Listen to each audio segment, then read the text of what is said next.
Hello. What's up, babes? Can you hear me? You can hear me? Yes. Good. Splendiferous. Well, yeah, what's up, mama?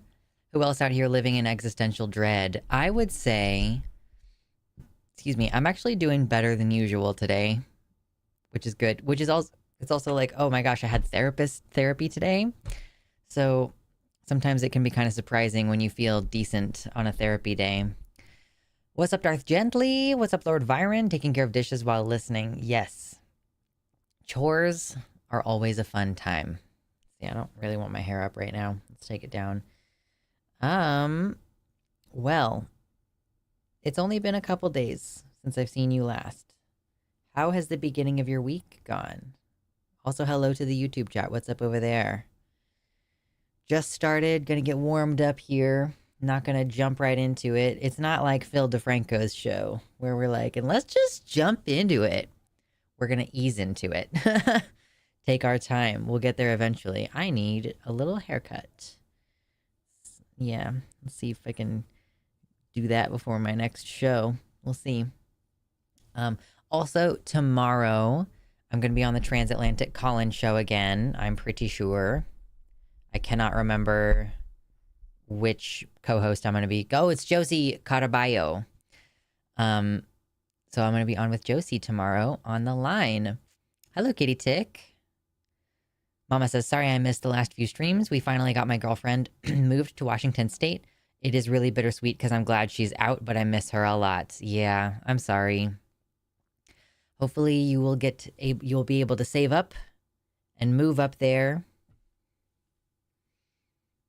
Is Katie their only British host? Yes, I believe so. And Katie is taking something of a hiatus right now. She's a little bit burned out, it seems. So she's going to take a little bit of a break from being on the show. Kind of recover her energy a little bit. So that's good for her. Been a frequent watcher for a couple years now. Thank you very much for being here.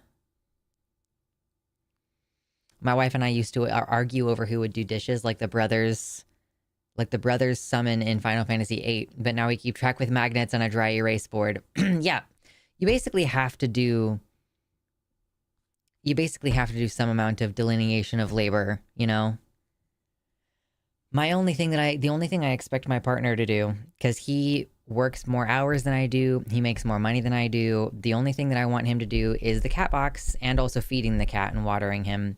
Because, see, the cat does this thing where he'll start begging me, and he's like, meow, meow, meow. And I'm like, it's really bad for our relationship. I'm going to get mad at him and start, like, yelling and throwing shit or whatever. So, there is also one other host that's British, but I don't remember her name. Also a trans woman. It must be a guest host. Because I think as far as the several people who are, like, official hosts on the show, I think Katie's the only one who's a Brit bonger.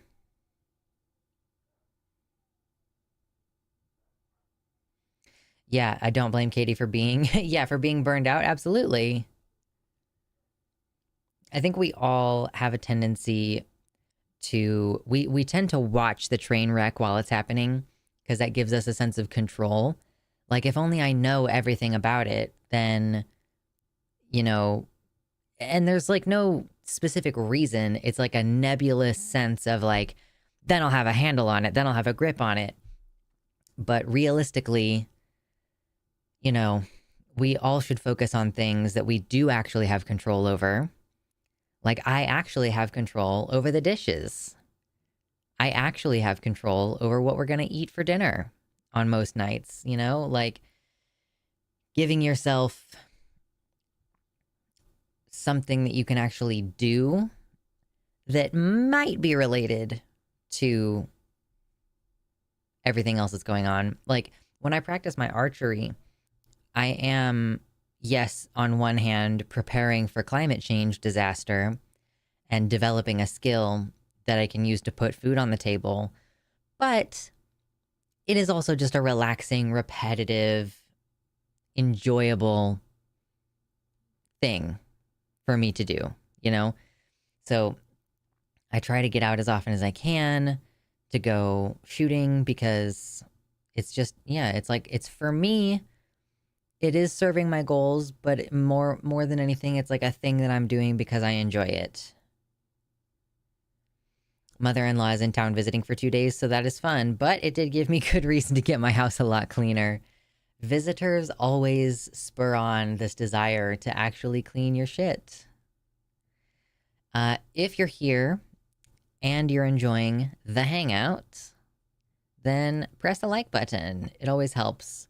And the more people we can get in here during the chill hangout part of the stream, the happier I will be.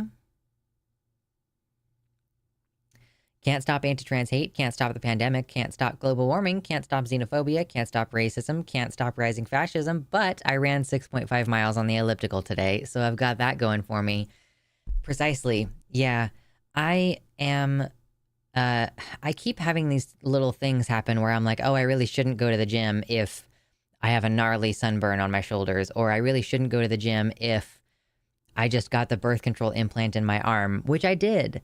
If we get to the goal and I flex later, I'll show you my incredible bruise that I have on my arm. Wonderful. Oh yeah, just a fun little thing. I also realized that I most certainly have like a PTSD vasovagal response to certain kinds of pain input now, which is fucking fantastic. So I got the, why does a sunburn stop you from gymming? It was a gnarly sunburn, and I was like, it's gonna hurt my skin if I'm lifting above my head. Cause like, for me, shit, like 2.5 out of the 5 exercises that I do at the gym for upper body day are like above my head, whatever. So I could have done leg day. I probably should have done leg day. I honestly think that I need to prioritize leg day, even though I care more about my arms. So yeah, but I'm gonna go back probably tomorrow. Maybe not tomorrow. We'll see. I don't know. Just trying not to hurt myself. And like with the arm implant, it's just between, so you've got like the layers of skin and then the layers of fat underneath. And so the thing goes in subdermal, which is below the skin, but above the layer of fat, right? So, it can move a little bit if you're moving your arms a lot within that first week that you have it. Like the nurse lady said that she only had one that had ever moved under the person's skin when it wasn't supposed to. And it was because someone had done like a marathon where they were like running and running and running. I am not yet at a point where I'm doing squats with a bar on my shoulder. I am still trying to recover my lower back stuff. The PTSD thing sounds both terrible and also like it's valuable to know. Yeah, so this whole thing that they do when they put the little matchstick under your arm, they numb you up with a bunch of lidocaine first, right? But lidocaine fucking burns. And like you can feel the needle go in and then it burns like holy hell. And then it goes numb after a bit. But when she was first injecting it, the helper nurse, because there's like the main nurse and then she's got a helper nurse. The helper nurse was like, hey, how are you feeling? And I was like, low blood pressure. And they were like, oh, okay. So, adjust the way that you're lying down and bring your free arm up to your chest and like squeeze your hand. And that can kind of like force things to figure out, like force things back. And it did help quite a bit. But yeah, so I'm like, okay, I am gonna do trauma therapy again because I have full-blown super trauma from doing my IUD placement 2 years ago. And it's fucking getting on my nerves, actually, that, I can't go in for like a willing, informed procedure with a healthcare professional who is very clearly trauma informed without me feeling like I'm gonna get sick. I mean, it wasn't like a queasiness, but it was like, when you have low blood pressure, you're like, I feel woozy. And you're like, I wasn't close to passing out, but it's like if you head that way, you might pass out kind of thing. And then like crying in the car on the way home. It's like, why? Why is this happening to me? I remember something similar from the pre-surgery nerve block on my arm. Hurt like hell, then arm went numb a bit at a time. Yeah. And they waited. They were like, okay, we're going to inject you with lidocaine, and then we're going to wait a while, and then probe around and test and see if you can feel anything. And I was still able to feel a little bit on the far end away from where she had initially injected me. So she was like, okay, we're going to do another one just to make totally sure. But she went in from the numb side, so that was a little bit better. And then my arm was completely numb in that area, and I have no idea what goes into the insertion procedure. Like, I am pretty sure that there's like an injection like machine thing happening. But I was like, oh, I'm blissfully unaware. I'm unable to have a vasovagal response to this because I don't know what's going on and I can't feel anything. So it was wonderful.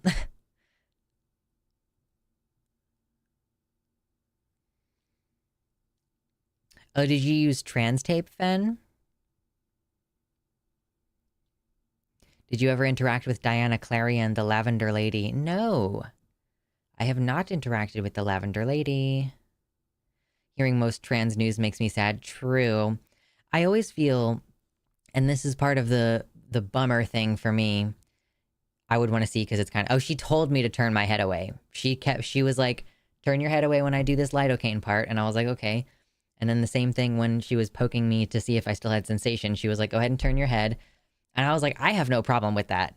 I have always kind of been that way where, when I got stitches in my finger, I just wasn't looking. And they were like, do you have a problem with blood? Do you have like a fainting problem? And I was like, no, I just don't need to see this. Like, I just don't need to have this image in my memory. It's fine.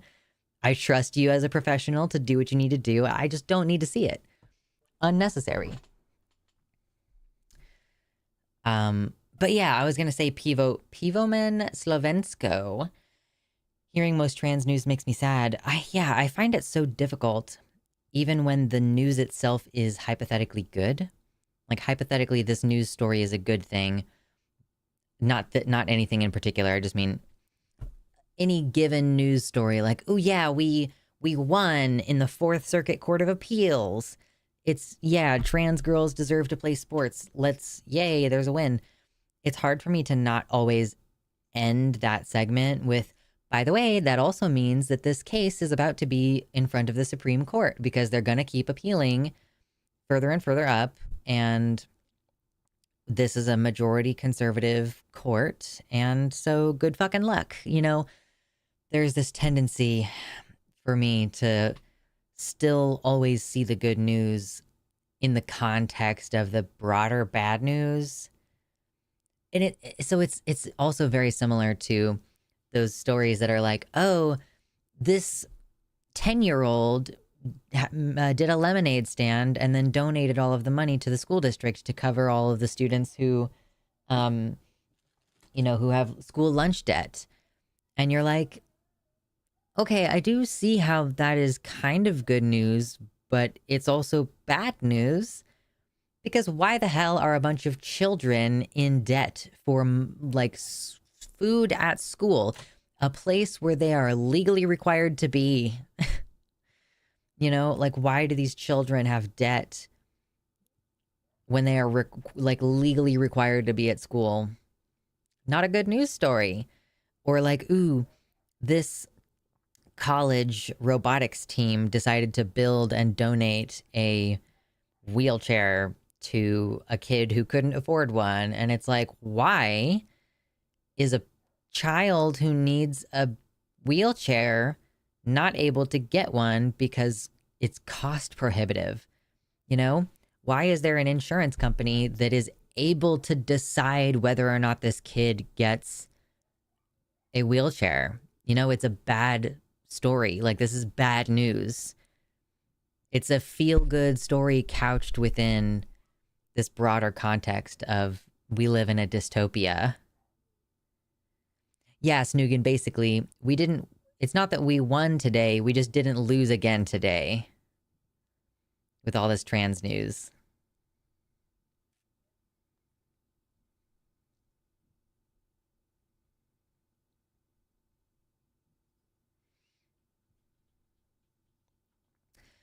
Right, this is not just any conservative court. It's a conservative court where their majority will more blatantly make shit up to justify their decision. Yeah, the whole Dobbs thing.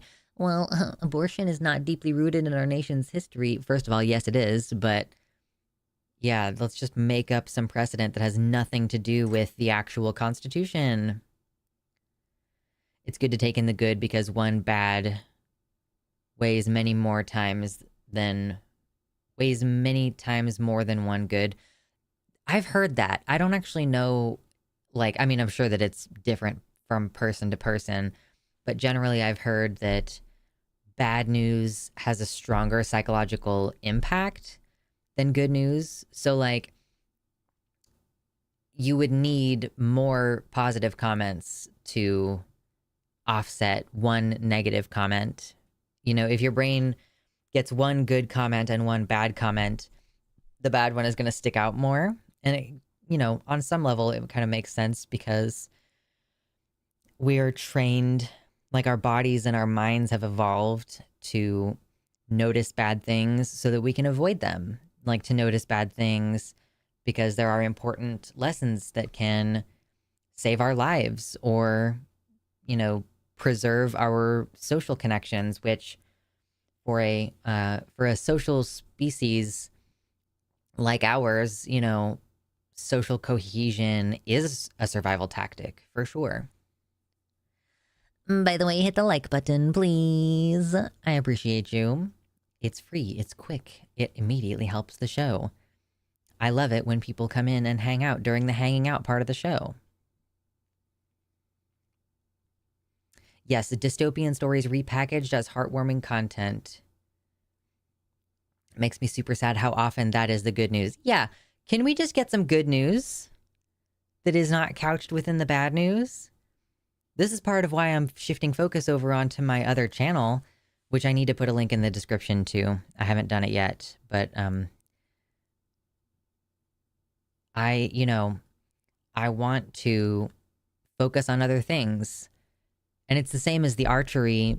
If I'm just doing target practice, that's a little different than hunting, but like I'm learning how to hunt, and the same thing applies where it's like, this is something that I'm learning how to do because of climate change, because of inflation, because I want to be able to, you know, put food on the table, even if there's nothing in the grocery store, as there are supply chain disruptions and animals dying every summer. Cool. But also, I just want to do it.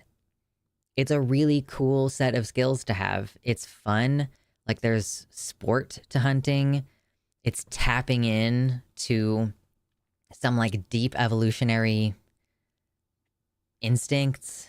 And honestly, we've been doing archery for long enough as a species that archery itself is also tapping into some kind of primal ancestors' instincts that makes it like it's like you feel so connected when you do archery.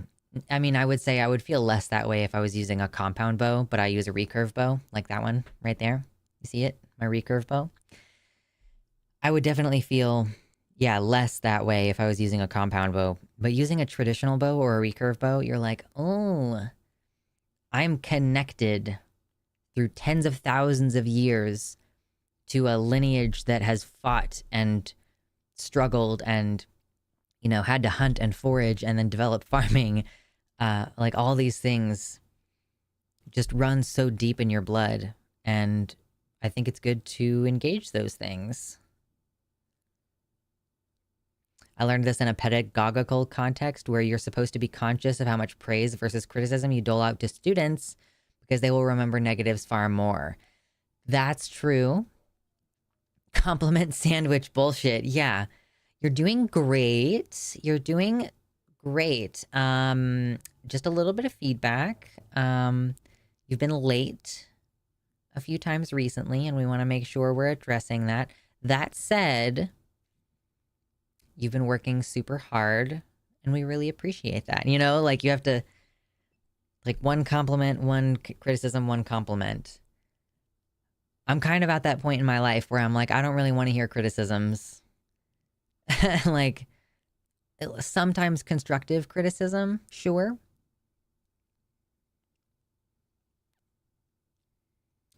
I've always fit at home on horses, and my family has over 1,000 years of history to horses, and my knees are literally made for riding a horse evolutionarily. Are you European, Kitty?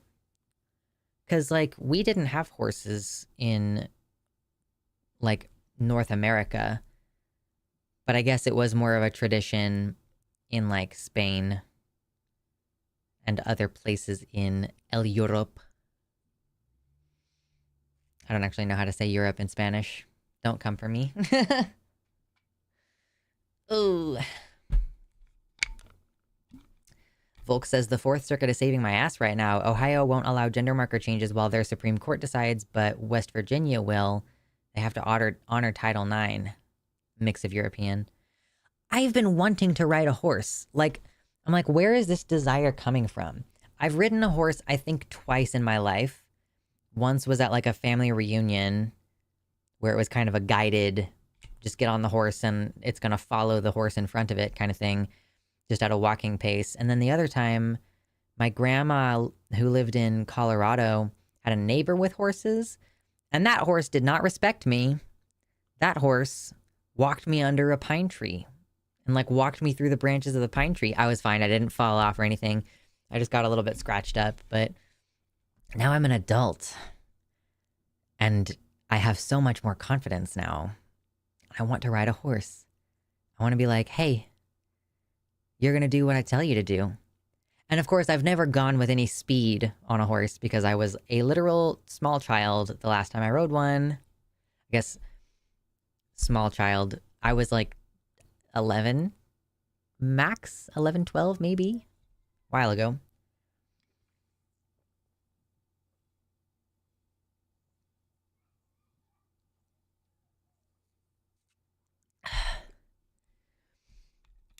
I really do wish that we had federal protections with regards to gender marker changes. Because, yeah, as a person who lives in Kansas, my birth certificate is going to be permanently unable to be changed. I can change my name on the birth certificate, but I'm not going to be able to change the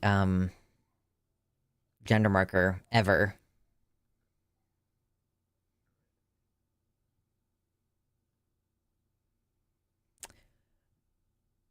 Back in school, I once had to jump on the saddle of a running horse that ran in a circle. I made it and got an A in sports. It was very hard to do. Did you had to like grab the saddle and heave yourself up while the horse was running in a circle? That's insane.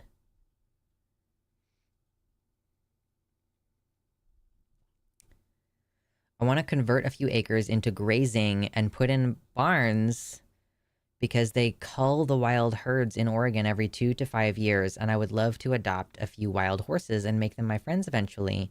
They take adolescents pretty regularly. Ooh, that would be cool. I didn't realize that there were wild herds in Oregon. The more I look into living in Oregon, the more it seems appealing to me for all the reasons that I've already discussed in the past, but also apparently, yeah, it is amazing if you are an outdoorsman kind of person. If you're the kind of person who wants to do outdoor recreation, apparently Oregon is just a fucking bomb. And yeah, I didn't know that they had wild horses up there. Is there a horse hunting season, or is it more like the state conservation effort goes and deliberately culls? Yep, these days a man has to be able to jump on a running horse.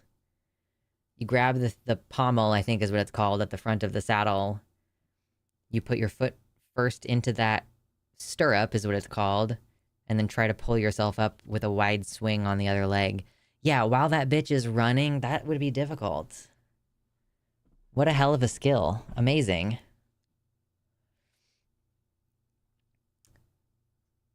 I don't know if I want horses. There are 3 or 4 wild herds, and they actually have some Mongolian pony blood. They are protected by the state. That makes sense. Man. Only Fish and Wildlife deals with the herds. That makes sense.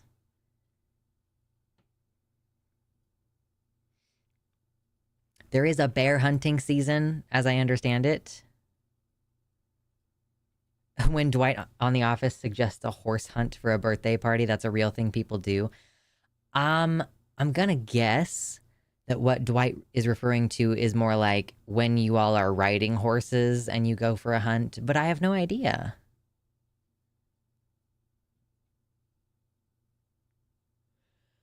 Arizona has wild ponies. You're allowed to catch them to keep down there. Wow. You're going the OG style. If you're like, I am gonna break this horse's spirit and make it rideable for me as a person. I guess ponies are smaller. I don't know. Regardless.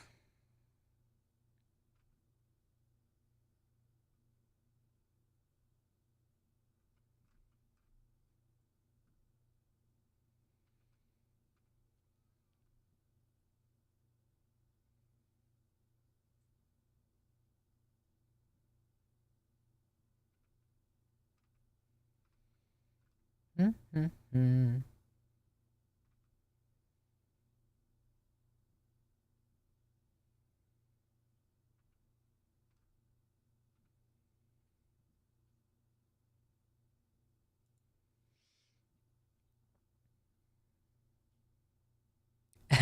Jim asked if that's what he meant, and he was just like, it's in the name. Okay. So Dwight from The Office wanted to hunt horses. Fascinating. There's a bear season, but no man season. Racist.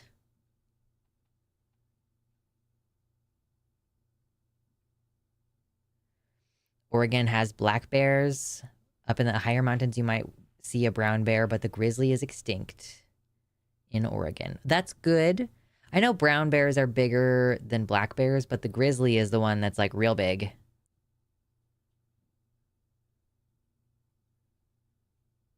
I once rode a donkey in Morocco. Donkeys have a totally different shape on their body.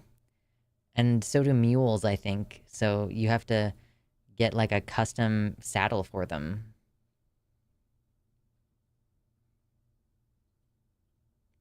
Driving through Oregon on our way to Washington was really beautiful. Yes. As much as I can be excited about being a political refugee, which, yeah, if you're new here and you didn't know, I am going to be a political refugee. I'm leaving Kansas because there are a lot of consequences to living in a place where the fascism is increasing. Like, our Supreme Court in Kansas just determined that we don't have the right to vote. Like, the Supreme Court in Kansas is like, nope, you don't have the right to vote. Go fuck yourself, apparently. So that's a huge bummer.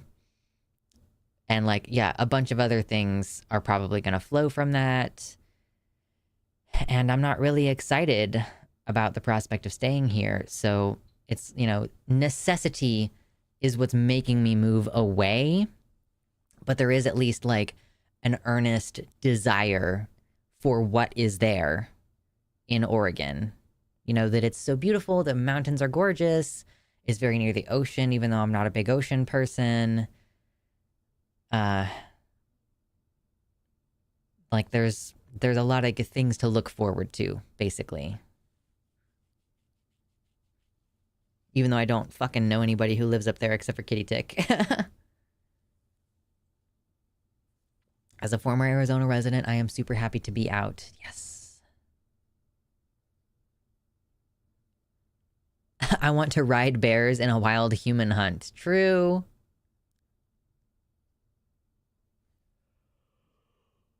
Oh my god. The yawning is real. I'm at that point in the afternoon where all of the Ritalin is gone from my body. I am a sleepy boy. I'm still having really weird dreams. Oh my God. Okay. Hit the like button really quick before I start telling you this story. So some of you might know that I would love to have phalloplasty, which is to say that I was not born with a penis and I want one. I had a dream recently where I did get a penis installed, but it was fine. It was great. Everything was wonderful. It was a little bit bigger than I wanted it to be, but it was doing fine, right? And then all of a sudden in the dream, like, it fell off. And I will spare you the details, but it was disgusting. Like, I'm not gonna tell you exactly what it looked like, but like, it was really unpleasant. And I was very upset, especially because in the dream, I thought that it was because, so when you first get a penis installed, right? Here, we'll use this to show you. Hi. So when you get the penis first installed, you know, you have to preserve its blood flow and it has to be propped up like this. Like, it has to be propped up. It was not a dream where I had a penis. It was a dream where I had phalloplasty done to me and then I had a penis, right? And it was healing and it was all like scabby and stuff, like on the underside and everything. Like, you know, it looked like it normally does when you first get surgery. But when you first get surgery, you need to like gauze all around and like put it in a little cloud of like gauze and cotton to keep it propped up so that it doesn't do this. Because if it does this, then it might lose blood flow and then you might have necrosis and you can like lose the whole graft, which is not what you want. So, but in the dream, I was like already being pretty casual and like letting it down. And I thought in the dream that that was why it fell off. And like, again, to be clear, it didn't just fall off. It was graphic. It was bad.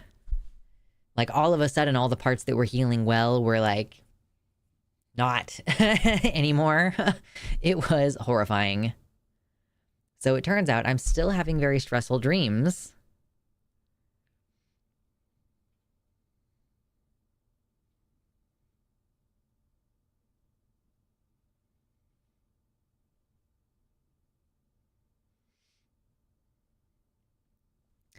Advice for the drive. Do 1 day per 700 miles or so, should be 8 to 10 hours per day, and stick to major interstate freeways even if it means a longer trip. You don't want to lose cell service and be far away from emergency services on a back road. If you can get multiple drivers, do so and stop as frequently as you need, as well as try to stay above the half a tank of gas at all times. Lastly, remember to pace yourself. It's a marathon, not a sprint. Yeah, in moving trucks, they have max speeds of 65. Yeah, I was assuming that we would do like 2 12-hour days. But Jesus, I mean, it's going to be like a 30-hour drive minimum. And like the goal is like, because I don't know anybody in the area where I'm moving to, so I don't have anyone who can pick up the key for me. You know, I'm going to have to pick up the keys when I get there, which means that I have to arrive during business hours. So, like, I don't know how I'm going to do a 30-day drive. I guess if I did, yeah, if we managed to do 12 hours, we did 3 12-hour days, and I do not recommend it. So if we did 2 12-hour days, then the third day would only be like 6 hours of actual driving. And then, yeah, every 2 hours or so, I want to stop and get out and, like, stretch my legs, and I'm going to be switching off driving with my partner.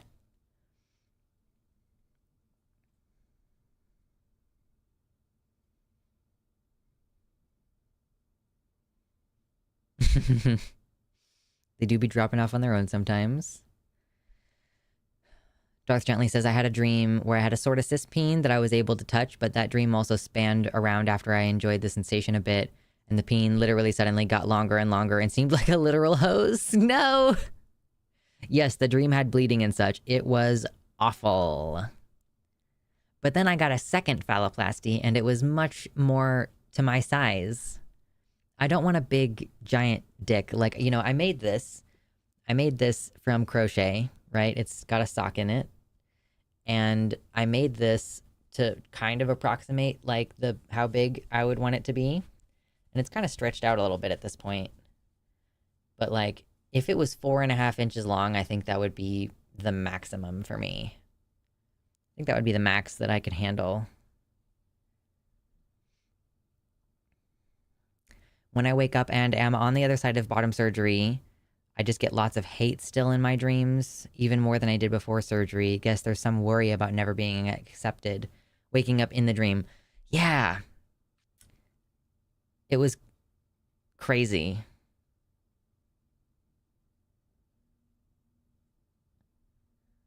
Yeah, I don't want a big giant dick, says Luxander. Violet, you live in fucking Canada. Is that why you were raising your hand, or were you just raising your hand because you just got here? Yeah, but I don't have someone who can pick up my keys for me. So I have to plan it and time it so that we arrive in such a way that we can pick up the keys to the place. Because if we get there super late in the day, then, you know, what the fuck am I gonna do? Are we just gonna, like, find a hotel for the third night? I guess that's what you do. Oh, you were just waving. Okay, you weren't raising your hand, you were waving. The stress is drastically lower if you have planned rest stops. You can also reserve rooms in advance, which saves money. I do want to plan it down to, like, as much as I can. I want to be like, look, we are driving this far on the first day, and this is the hotel, and this is the town that we're going to stop in.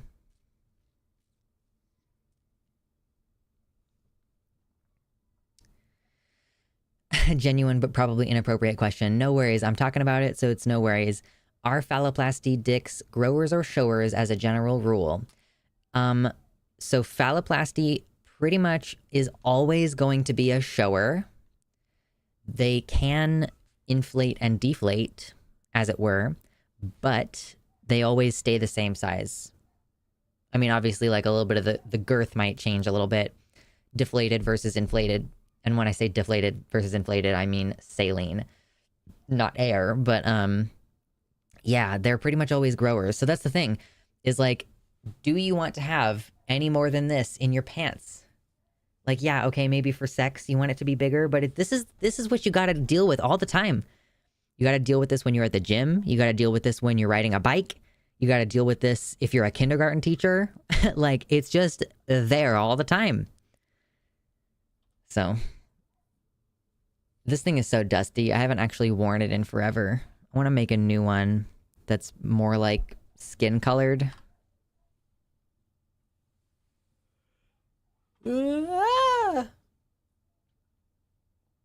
I've had enough looking for a place to stay at 11 p.m. on the highway for one lifetime. Yeah.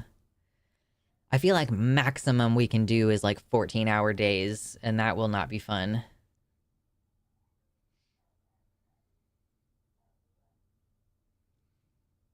Weirdly, I am post-vulvoplasty, and now I want a dildo so I can have a detachable dick. That's super common. That's very common.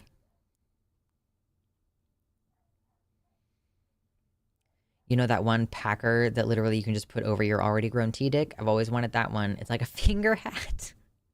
No, I don't know what you're referring to. I don't know to what you are referring, but this is the advantage to being a grower. Concealed carry is much more viable. Yeah. Oh, geez. They inflate, they deflate. We have such interesting conversations here. Yeah, I just wanted to share my dream. It was fucking crazy. I want meta 100%, and then we'll see how I like it if I want fallow or not. Yeah, totally understandable. Lots of guys do that, where they get metoidioplasty first, and then maybe it doesn't, like, completely get rid of your dysphoria. Maybe it doesn't tick all the boxes, or maybe it does. I don't like the idea at all that I have to pump it. You don't actually have to get that option.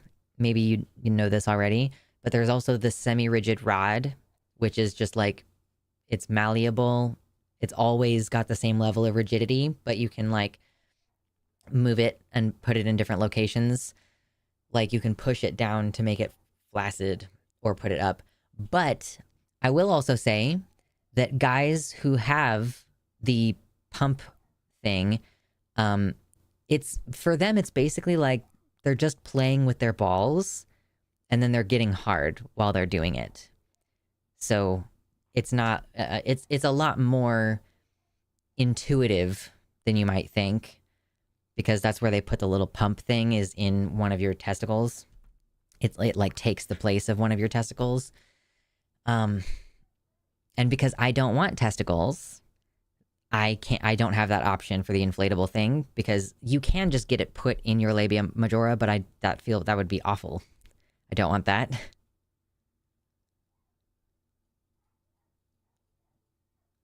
Just wait till we have transformer genitals. True. The worst I did was getting slowed down and stopped by multiple snowstorms while driving from Wisconsin to Oregon, and then again got smacked in Cali on our way to Arizona. Oof. Yeah, because you, like, got to Oregon and then immediately had to go back to Arizona.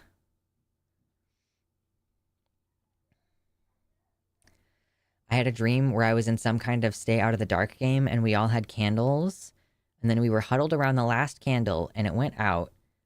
There was a beat of silence, and then someone yelled, "Randall is dead, scramble!" And I ran for like 1 second before I felt 6 fingers press in on either side of my spine. And I woke up to my back quivering, like someone had just done that to me. No idea who Randall is, though. Why are we all having stressful, scary dreams?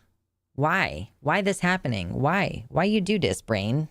Why you so mean?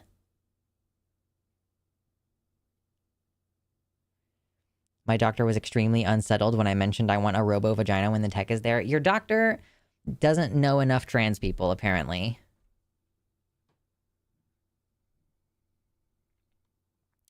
My TDIC is very sensitive and doesn't always feel great. IDK how metoidioplasty will change that at all or not. Most people don't report changed sensation after metoidioplasty, at least after everything has healed. Usually everything kind of returns to normal. Phalloplasty is a completely different set of nerves that they just grow and they do their own thing. And it depends on what donor site you use, as to what like kind of sensation you're going to develop. Some of them don't really end up with a lot of sensation. Some of them have totally full erotic sensation, as well as temperature and all that stuff. I just don't sleep much anymore. Yeah, I like sleep. I enjoy it.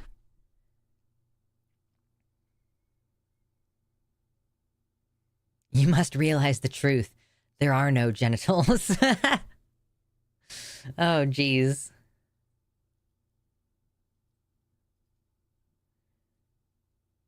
He's trans-affirming, but even he was confused by transhumanist dreams. I feel like transhumanism is really normal in the trans community. Am I wrong? It just feels like it's a natural thing that we all end up on. Like, am I kind of a cyborg now? I have an implant in my body. It's not part of my body, but it is in my body.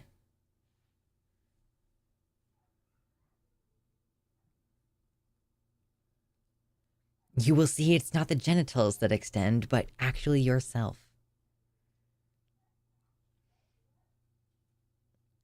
Burp. There we go. Fun convos.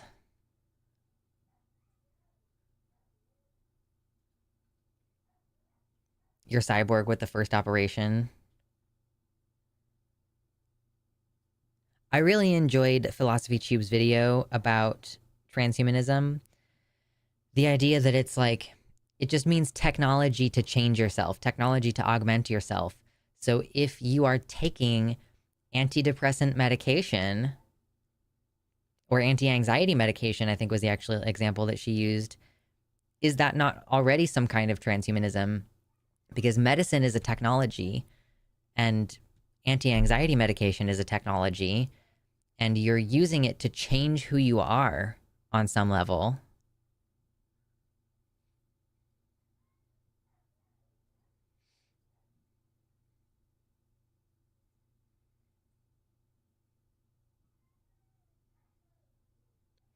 I've been calling myself a cyborg ever since I got a crown, dubbed myself Super tooth. I have fillings, but no crowns.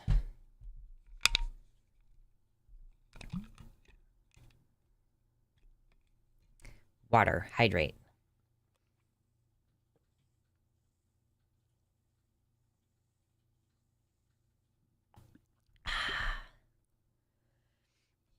Delicious.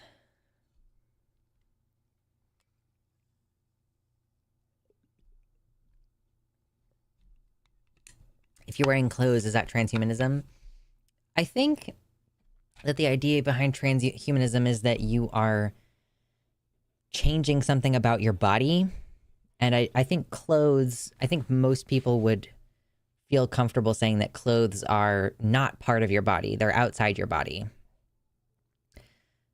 But like, are my piercings a form of transhumanism? I would say that my piercings are closer to a form of transhumanism than just clothing. Yeah, for sure. Palm Top Tiger says, I would like to think that gender transition is a kind of very accessible transhumanism. Like we're changing our physiology in pretty profound ways through exterior means. Exactly. If taking anti-anxiety medication could be considered a type of transhumanism, then taking hormone therapy is most certainly a type of transhumanism. You're using the technology of medicine to change who you are.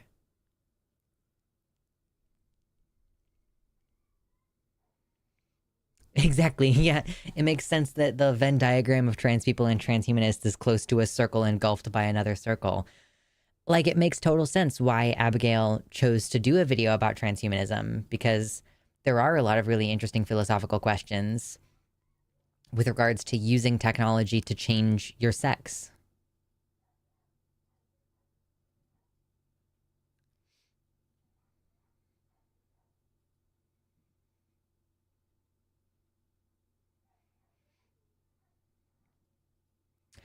Okay, I don't disagree with that as well. Ooh, there's 50 viewers in here. Can we get to like 69 likes today, maybe?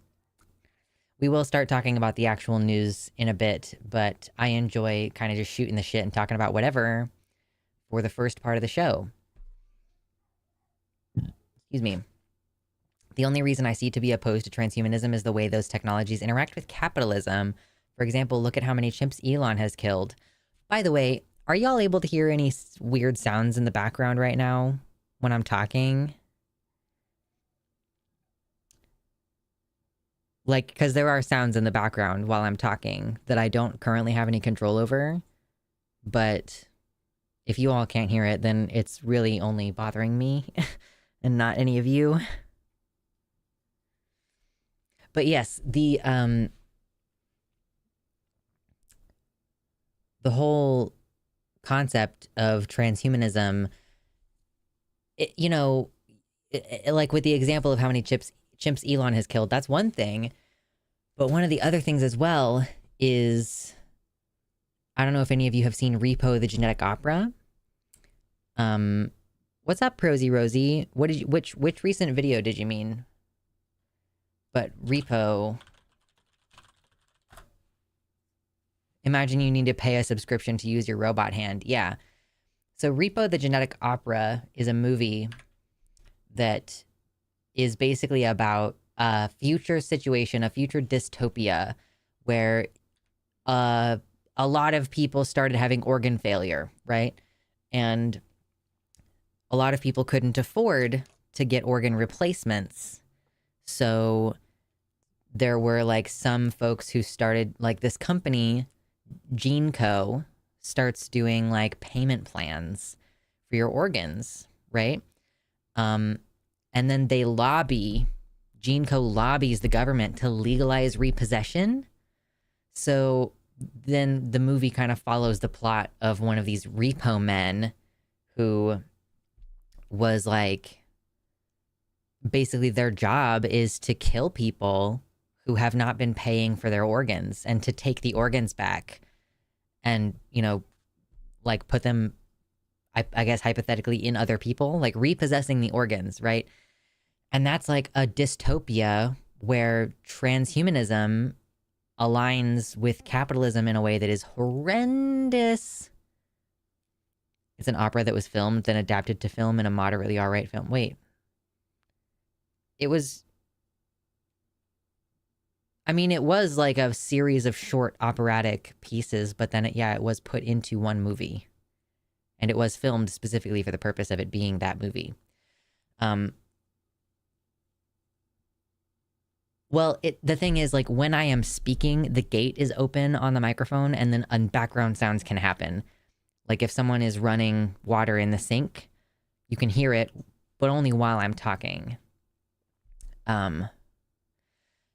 And I guess one of the additional things about Repo the Genetic Opera is that not only are people getting organs that they need, but GeneCo has also started selling this idea of like, ooh, don't you want designer organs?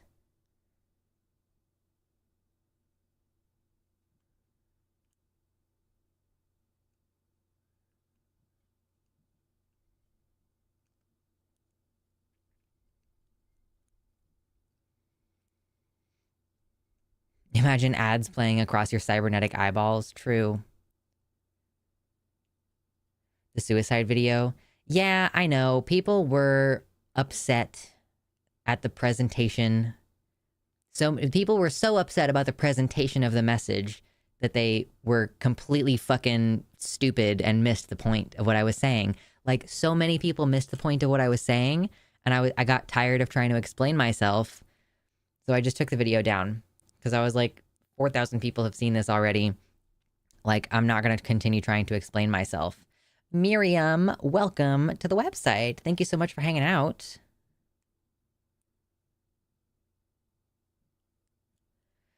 But yeah. Like, even one of my friends was like, you're talking about, well, people making the rational argument for suicide. And I'm like, fucking no. That's not what I said at any point. It's just people... And one of the other things that people kept saying was like, this is how you're speaking to a group of people who are like asking, who are like reaching out for help and who are desperate. Like, no, these people are not actively suicidal right now. Okay, so the point of the video was like, there are folks out there, and Mama Mephistopheles is guilty of this too. So I just want you to know that I'm aware of that, and I'm not calling you out directly. But like, there is this thing that people are doing where they're just like, I have decided that when or if I lose access to my medicine, I'm going to kill myself, right? It's not people who are currently in crisis who are saying this. It's not people who are actively suicidal right now who are saying this. It's people who like are seemingly operating in their right mind and who are just calmly stating that they plan to do this. And that was what I was criticizing, was people who are just treating in public. I think it's different if you're speaking in private, right? If you're speaking in public, just saying like, oh, I'm going to treat suicide like it is a rational response. Just speaking about it like it's the normal, rational thing to do. I think that is a problem because you're publicly normalizing suicide as a rational option to losing the care when we have a lot of vulnerable folks, teenagers especially, who, you know, you don't want to normalize the idea that that should be your go-to response, right? Like, how long do you have to lose the medicine in order to pull the trigger on that or whatever? And like, yeah, I just feel like people broadly didn't fucking get the point of what I was saying. Like, I'm fine discussing it on stream. Like, I'm not trying to get into a whole thing about it because, yeah, a lot of people were really upset, but people were upset because I'm not gonna be nice when I think people are being dumb. I'd never say anyone else has to do that. Yeah, no. And like, again, like, I think that in this chat is a slightly different thing. But if people are out in public on Twitter and Facebook, just being like, yeah, you know, this is what I plan to do. Like, why? Why are you saying it publicly? Are you aware that this could be a negative influence? Like, we want to be sure that we're not encouraging death in our community. Like, if your pharmacy denies your prescription because of a religious exemption, are you going to kill yourself today? Or are you going to fucking try to find a new pharmacy? That's all the point that I was trying to make, was that there are, yeah, okay, see, exactly. Thank you, Mama. There are many steps I would take before taking the suicide option, leaving the state, leaving the country, going outside the law. But if there was absolutely no feasible way for me to live besides detransition, I would choose not to live. That's reasonable. Relatively, you know? Like, I do still believe, like, okay, trans people have figured this shit out for centuries. You could just go live near horses and drink horse piss, like, if you're desperate enough. But I have so much more respect for someone who's like, yeah, I will do a bunch of crazy shit in order to maintain access to my care, as opposed to like just accepting it and giving up, basically. But yeah, the message was not well articulated, I guess, and people broadly did not understand what I was trying to say, and people kept accusing me of being insensitive to people in crisis, and I'm like, okay, y'all are not listening to me. And so it kind of led me to this moment where I was like, I'm no longer interested in being understood by most people. You know, I feel like especially the audience here that's during the live shows, I'm willing to explain myself to you because I think that you all are pretty much in good faith trying to understand me, right? But if there are people who are just fixating on one part of what I've said and they're missing the whole 30-minute point that I'm making, I'm no longer interested in trying to explain myself, which means that largely I'm gonna not be participating in discourse from here on out. Just like with a lot of the politics shit, like, I'm giving up. I was picking too many battles, and now I'm putting all my battles back on the shelf. I'm like, I don't care anymore about people understanding what I'm saying. When I'm talking about becoming a prepper, and when I'm saying, like, well, if the economy stops growing in 2040, which is projected to do if it continues on the path that it has been for the last 50 years, then realistically, the US government is probably not going to last very long beyond that point. Like, if people are like, whoa, what are, I don't know about that. Like, I am not interested in explaining myself to you. You have access to the same research that I do. Go look up the research. Like, I don't care about trying to convince people or explain things to people anymore. If you personally don't believe that there are going to be food shortages and water shortages, then you don't need to watch my second channel, you know, where the whole point is let's prepare for climate catastrophe. I'm just not interested anymore.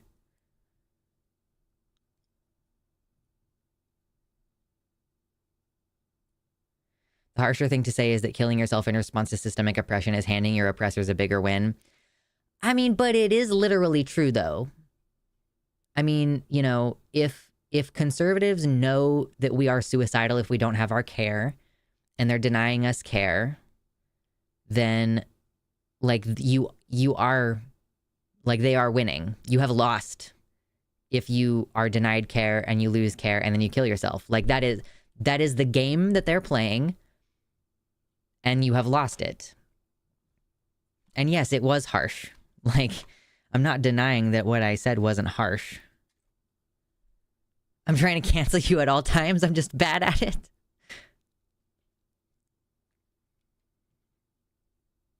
Okay, thank you, Palm Top Tiger. Yeah, that's kind of what I mean. Palm Top says, I only saw part of the video, so sorry if this was brought up in it. This was not brought up in it. But Tiger says, I feel like this weirdly overlaps with how people talk about disability. People will casually say, oh, if I ever get disabled in some way, then I'll just kill myself. And it's like, babe, tons of people are disabled and they're figuring it the fuck out, get a grip. Thank you. Thank you. That is basically what I'm trying to say. Like, get a grip. You have, like, so many resources. So many hundreds and thousands of people have lived before this, have, like, figured it out. Like, yes, it's going to be harder. Of course it's going to be harder, but just figure it out. Why are you so willing to just immediately jump to giving up? So, but I have much more respect for people who are like, no, I know Demon Mama responded to the video. I was watching her stream, and then after, like, the second or third time that she made it abundantly clear that she was not going to get the point, I was like, I need to wind down and go to bed, so I stopped watching the stream. Yeah. I was like, How many times are you gonna pause Andy me and not listen to what I'm saying? I just found it really frustrating. And that's basically the moment where I was like, oh, I'm not gonna bother trying to be understood by people anymore.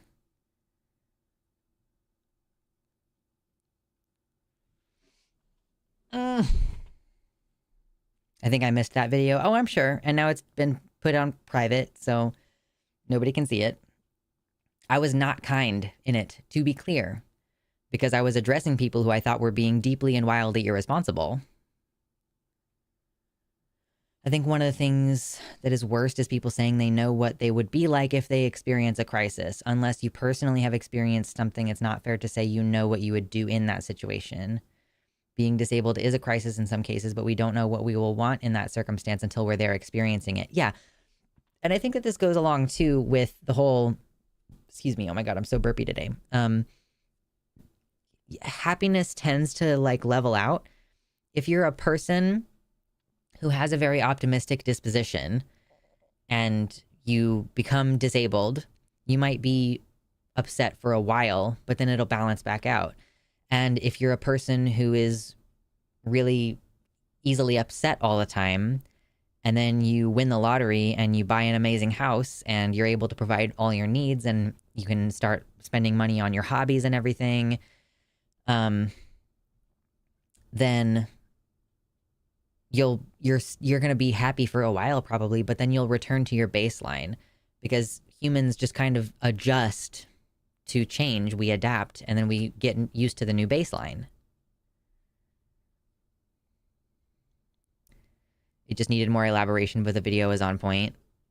I mean, I went on for 35 minutes, so I don't know how much more I could have elaborated. It just felt like the very specific words that I was using were being missed, and a bunch of context was being inserted that I was not talking about. Like, there were, like, not only Demon Mama, but other people were making a lot of assumptions about, like, no, you're fine, Prosy. This is the part of the show where we just chill and talk about what the fuck ever anyway. I don't mind. And this is the first time we've talked about it since I deleted the video. But I think Demon Mama and other people in the comments were making this assumption that folks who are saying they're going to kill themselves if they lose access to their medical care in a hypothetical future situation, like those people are clearly struggling and they're trying to reach out for help and that's why they're saying this. And it's like, no. Maybe some of them, but not the people who I've been speaking to directly. The people I'm speaking to directly are getting pissy with me for suggesting that maybe this is not good rhetoric. Like maybe this is not good to say publicly. Like maybe we should be more cautious about the whole death before detransition stuff. And like we should maybe make sure that young vulnerable people don't see this as the normal response. If like, oh, if all these trans adults are just like, yeah, I'm just gonna kill myself, you know, if I lose access to my medical care, and you're treating it like that's a reasonable response and like that should be one of the first tools you reach for, you know, I just don't think that that's reasonable. And I don't think that those people are operating from a place of crisis. I don't think those people are operating from a place of like, I need help. I don't think they're saying that because they're like, won't someone please make sure I don't lose access to my care so that I don't kill myself later, you know?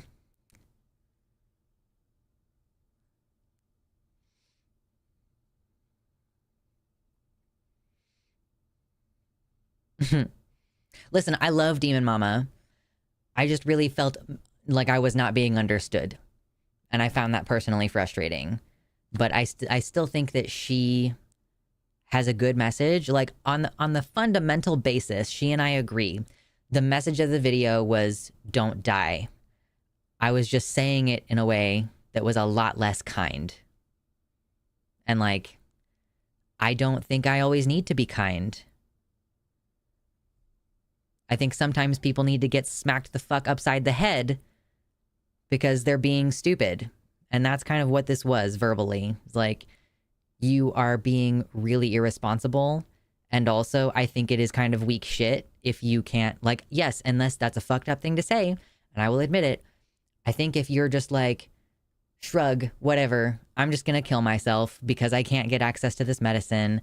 Like, I do think that that's kind of weak. And another point that I was making, which I think shouldn't be missed, is that I also think if you are suicidally dysphoric, it's probably because of like multiple compounding factors.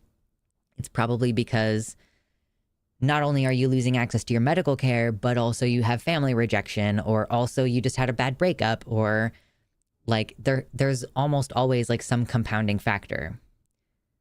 I pretty much don't think there's ever just one thing.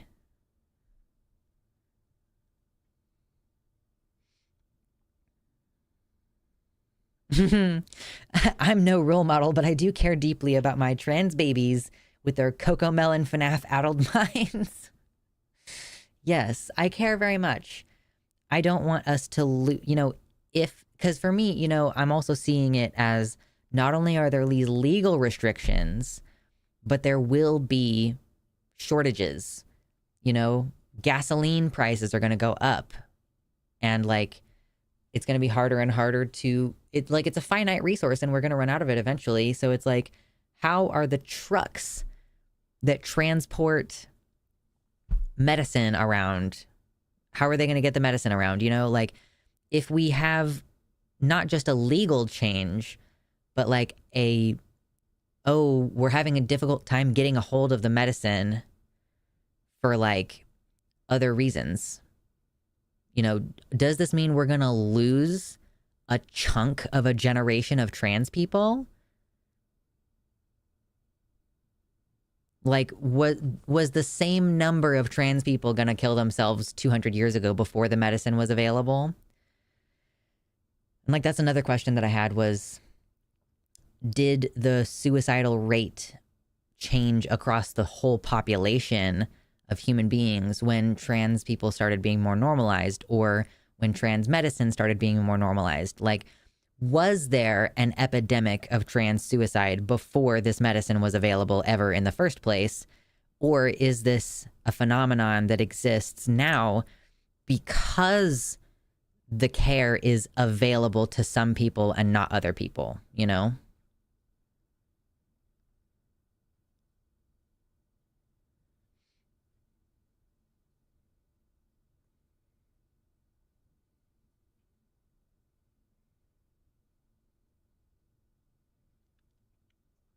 I also think that like people say different things people mean different things when they say detransition, Like, I think when you say things like, I feel better now because I'm able to live as myself, like, is you living as yourself, is that reliant on the medicine, or is that more of a social thing?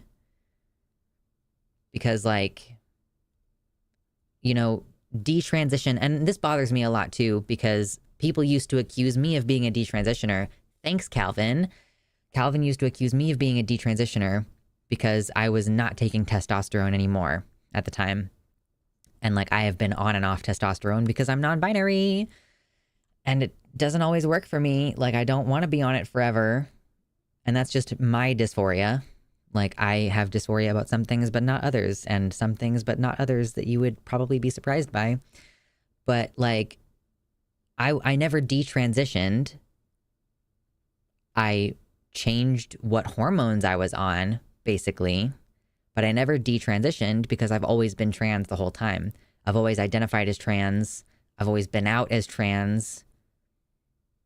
I've always been, being validated by my loved ones as trans. So I don't think that losing access to your medicine means detransition necessarily. It just means losing access to your medicine. I view detransition as a social thing where you desist from identifying as trans.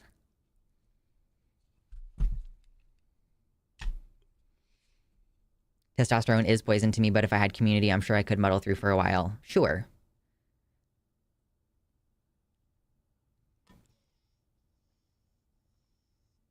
Because we do know that the social aspect is a huge part of it. And I had this thought, like, maybe for those of you who feel like testosterone is poison, maybe you should, and I'm not saying you specifically, but like maybe y'all should consider getting the, like, getting in the orchiectomy so that at least, you know, if you lose access to estrogen, which, like, again, you can get it from pregnant horses, like, it's so much easier. It's so much easier for trans girls to get their hormones from fucky places as opposed to trans men. Like, you know, so at least you would not remasculinize. Obviously, there would be other health issues. You don't want to not have gonads, like, or you don't want to not have hormones, you know, in your body. But, like, yeah, I'd do it tomorrow if I could afford it. Right.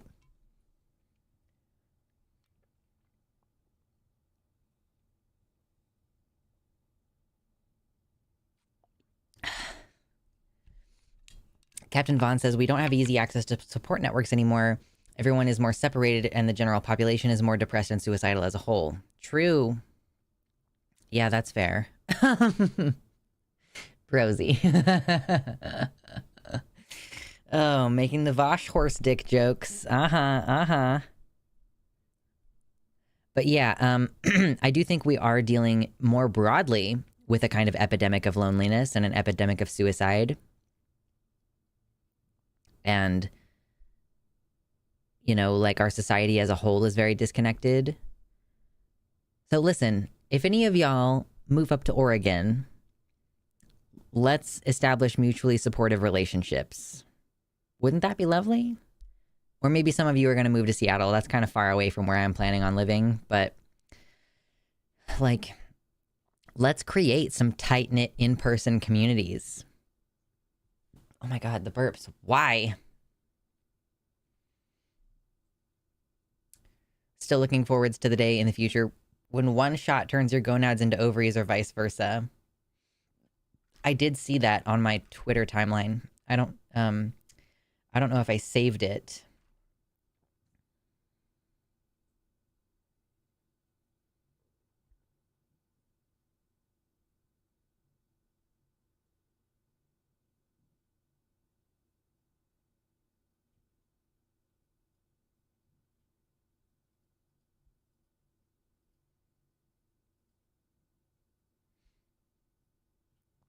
Despite being connected via the internet, we don't make as many genuine connections, and people seem to be pit against each other. I noticed this shift gradually as I grew up. Yeah, I'm increasingly skeptical of the concept that we're even able to have fully connected relationships online. I have, like, one person who I'm like, I feel pretty connected to this person and I want to see them regularly, you know? But, like, I feel like so many of my online relationships are almost kind of take it or leave it. Like, I don't feel like other people value me highly. And that leads to a situation where I don't value other people very highly. And I feel like, okay, well, if this person decided not to be my friend anymore, it would be kind of whatever, because it's not like we're that close anyway.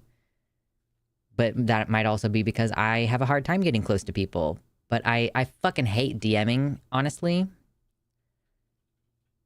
Like, I hate private messages, and I don't want to do them. So I find it much easier in person. Violet says, we're biologically conditioned to view friendship as spatial closeness. Sure. Yeah. I'm going to miss the hell out of all my Renaissance Festival friends, even though I only see those people once a year and I barely talk to them throughout the year. But, like, I see them in person for like 2 months out of the year. And I'm like, yeah, I feel pretty close to those people.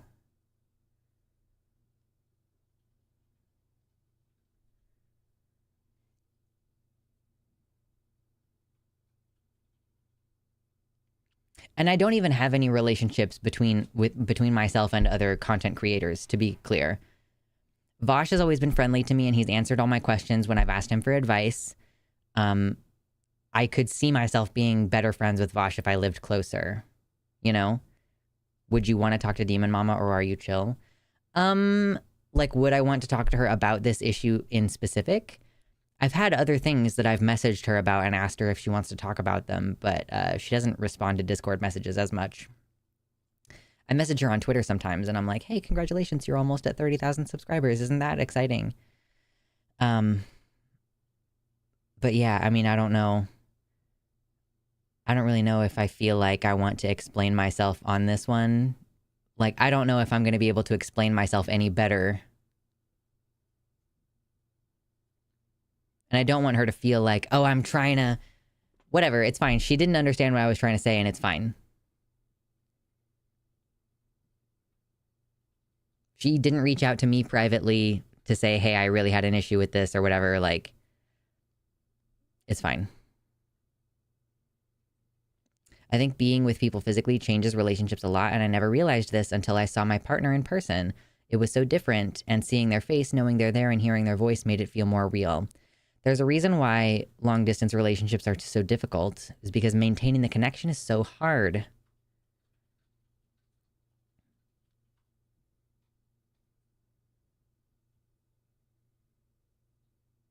I've made a few friends in the sex worker space. We're a pretty cool bunch of people, IMO. Sex workers are some of the most chill fucking people.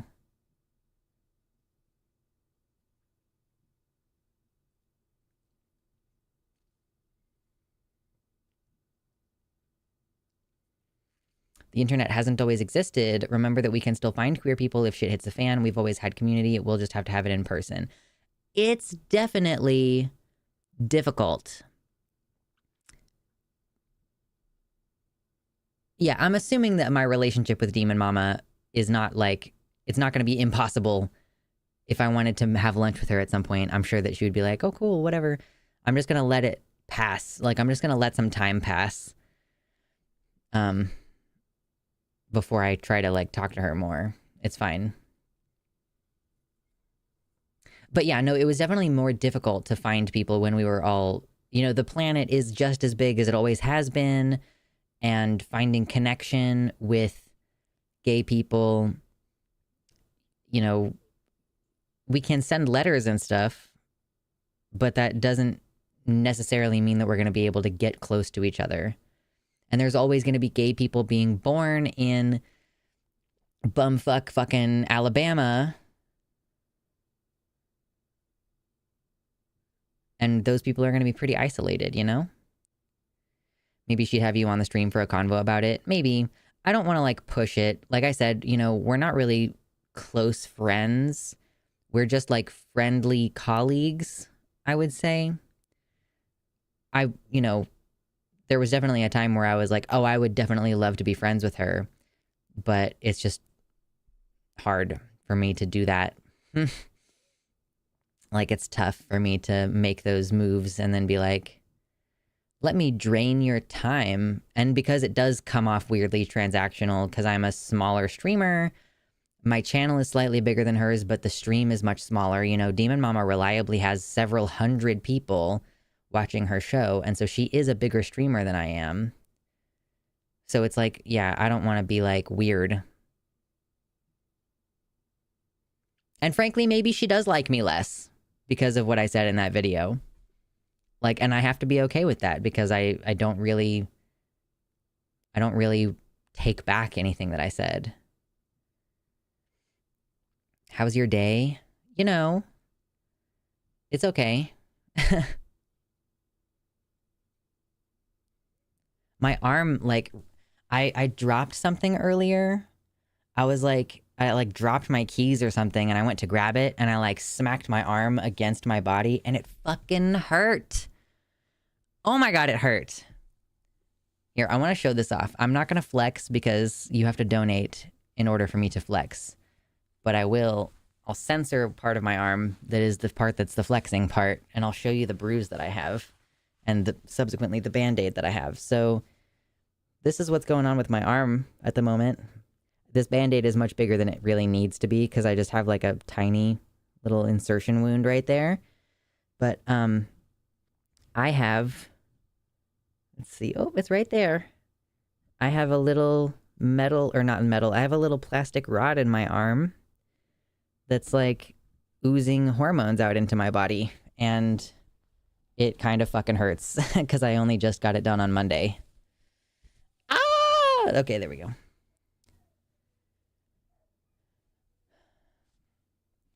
Soyboy says, I have IRL queer community for the first time now, and I never realized how important it would be to me. It's a huge part of my life now. I know I'm very lucky for that. Yeah. I hope to be moving near where there are going to be other queer people, but there are not that many queer people in the exact location that I'm not moving to Portland, you know. Portland would have tons and tons of queer people, but God, I don't want to live in a city like that. Jesus Christ, I need to be further away from people.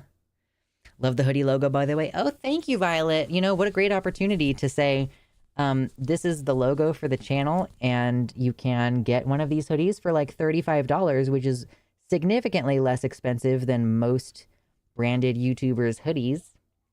And it's nice and cozy. And there's also like tank tops and other stuff that's more appropriate for summer.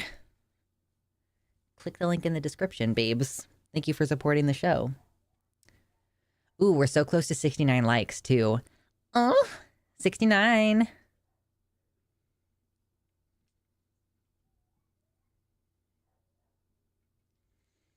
I do think she's interested in those convos and you would be able to clarify your position. Sure. I just feel like it would be weird for me to reach out and be like, hey, shall I come on your stream and advertise my channel? I do have Tranarchy booty shorts. There are booty shorts. It just all feels weirdly self-serving. Anytime you reach out to a streamer who's bigger than you, it just feels really self-serving. Good fucking Lord. Can you please just take me to the website?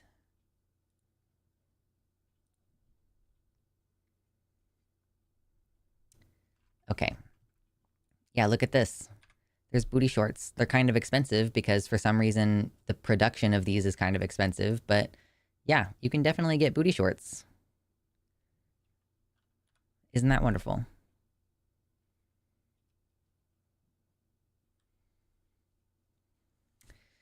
There are queer people everywhere. You just have to find them. There is a nice group of older lesbians in a town not far from me that has a drum circle all summer. Ooh, that's exciting.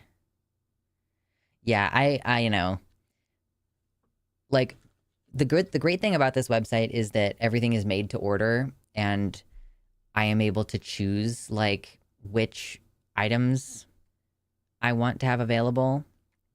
And I usually, like, this is not the cheapest hoodie that I could sell, but it's one of the cheaper hoodies that I could sell. But the booty shorts are just expensive to produce, apparently. I don't know. Yeah, we're at 69 likes. Yes. Oh, 69. That's the most sapphic thing I've heard. Yeah, lesbians with a drum circle.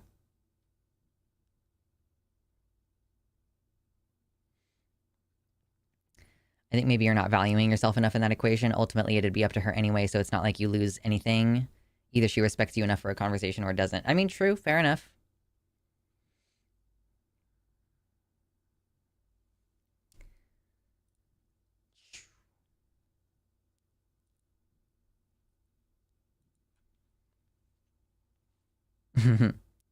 I just recently got 2 shorts from a secondhand social place, but they are not booty shorts and I really need some. I would love to have some booty shorts that say something really obscene on the back. And I do follow someone on Twitter and Blue Sky who makes them, like, they screen print the shorts themselves, I'm pretty sure. And I really want to get some shorts that say something insanely lewd. But, like, I don't just live with my partner. So, like, I would not be able to just wear them around. Would not be appropriate.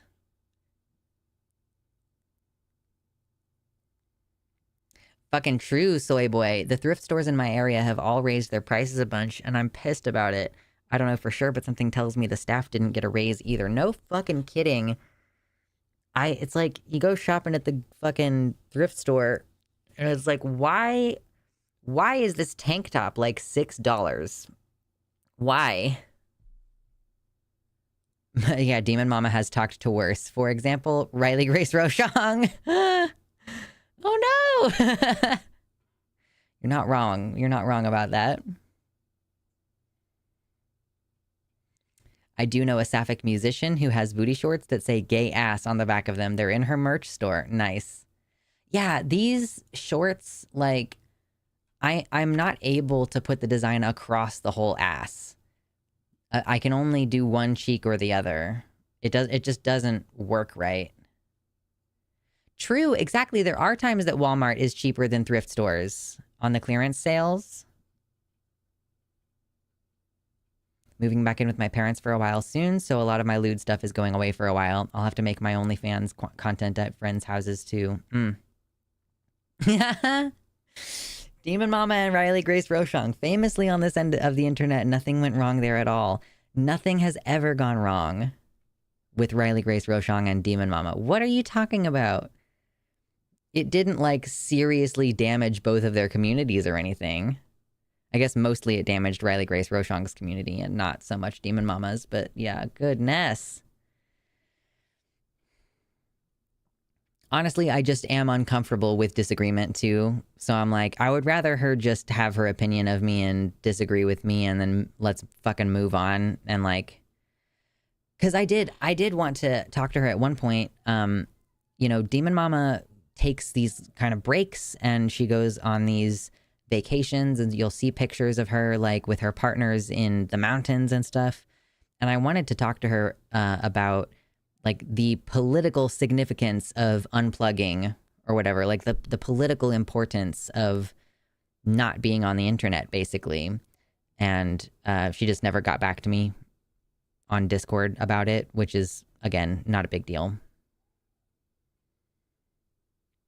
Because that's the kind of stuff that I'm interested in. I'm like, what can we do off the internet? Like, what can we do to actually materially make people's lives better?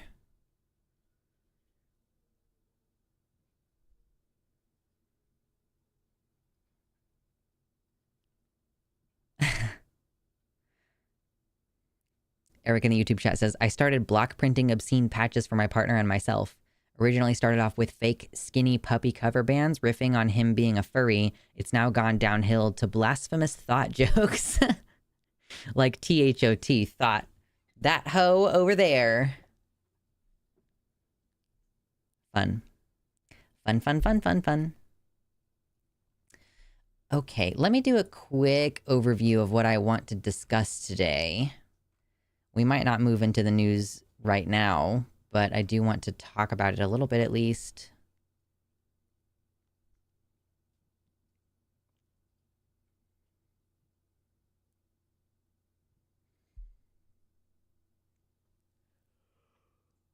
Ah!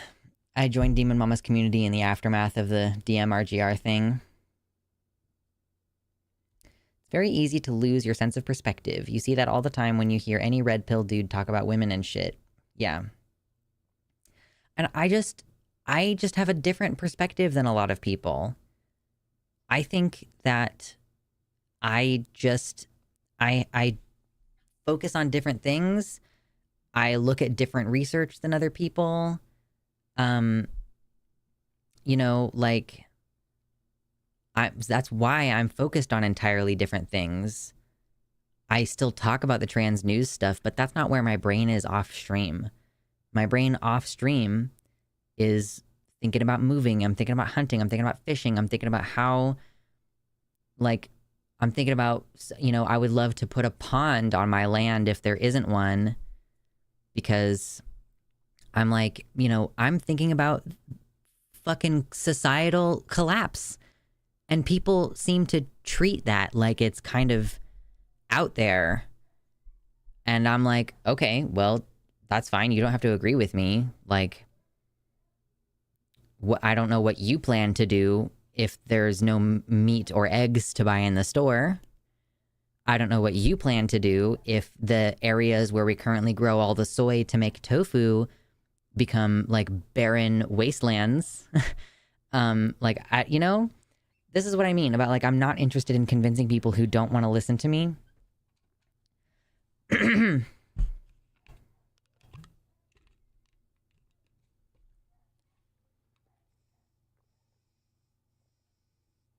True, not only are there so many perfectly good computers thrown out because of capitalism, but so many perfectly good donuts.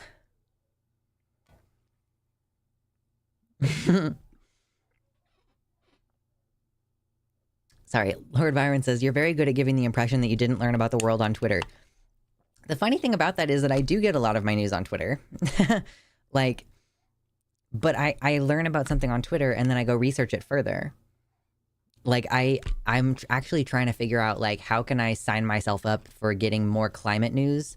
Because like on Twitter right now, I get a lot of trans news. I get a lot of COVID related news. That's basically how I know when there is a high spike of COVID is from the people that I follow on Twitter. So I'm trying to figure out like how can I hook this up so that I'm getting more climate related news.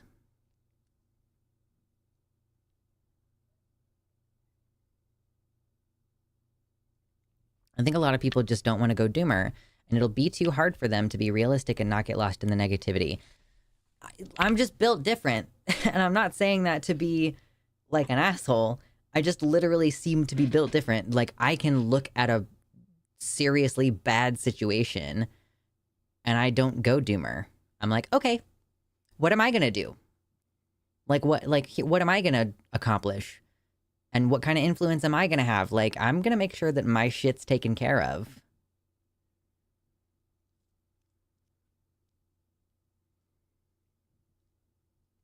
But I do think, yeah, lots of people, they're like, how can I accept that the climate is going to be fucked very soon and not become a doomer? Like, how can I know that the climate change is going to result in a lot of deaths and not become a doomer? I'm like, well, first of all, shed the belief that death is an inherently bad thing, but also just fucking figure your shit out. Like, I'm probably more with Demon Mama on this issue myself, but I definitely see where you're coming from. I'm open to the idea that you might be right on these things.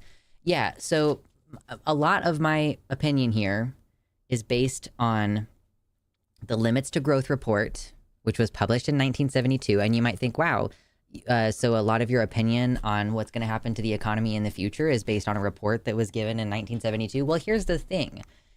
They commissioned a report that looked at a number of different economic factors, and they made several different economic models.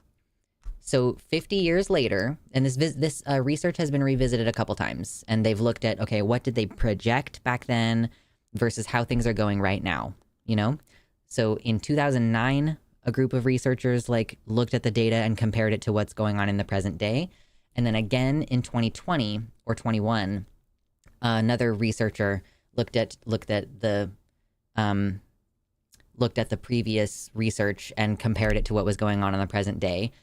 And we are on track still, as far as I know, for the worst case scenario prediction, which was that the circumstances of that prediction were, what if we focus only on economic growth and we don't focus on, you know, stopping or reducing climate change? We don't put resources toward making sure humans actually flourish and get better, right? We are on track for the worst case scenario model. That model continues further into the future. Like, the predictions don't stop here. They made a model that was projecting out like 100 plus years. So if we continue on the path that we are on, and given we are still on track 50 years later right now, we are on track for the worst case scenario prediction. And if we don't dramatically change things like where we allocate resources, and, you know, we don't really cut carbon output and we don't get off of oil and stuff, if things continue the way they are, the economy will stop growing in the year 2040. You know how the economy like grows every year? The economy will stop growing. And by the year 2100, the global population will drop to 2 billion. And that's if we don't dramatically change the course of climate change and dramatically change the course of the economy and stuff. This is not me making some fuck-ass prediction. This is like the data. They made an economic model 50 years ago. We are on track for the worst case scenario. And that was before COVID. And before all this fuck-ass inflation. And like, this is also not considering that every goddamn climate prediction, the bad thing always happens before it's predicted to happen. Have you noticed that? Any 90s kids in the chat who are like, Oh yeah, I keep remembering like how you know, they predict that such and such thing, like the polar ice caps are gonna melt by this percentage by this year, and it actually gets worse than they predict it to. Like it seems like the conditions are gonna get much worse with climate change, and that's where a lot of this societal bullshit is coming from. Like, what happens to society if you cannot grow food anymore on the swaths of land where you usually grow food? You know, what is going to happen when there are major water shortages? How is the government going to continue to uphold itself if the economy stops growing and then collapses shortly thereafter? Like this is why I believe what I believe, because of fucking data. The fact that a prediction 50 years ago is still holding true to this day, and that we are still on the train barreling forward. That's what is informing my opinions on all this shit. That's why I'm not as focused on the trans stuff anymore. Like, I'll talk about it, but it's not like my focus, because that's not the problem.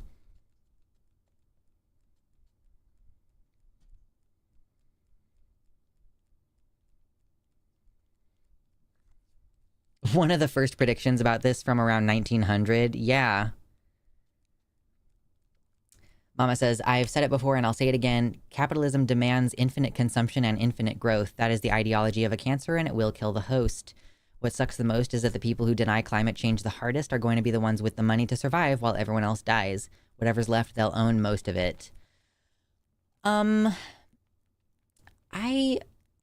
don't know. There's a certain point where throwing money at a problem is not going to fix the problem, you know?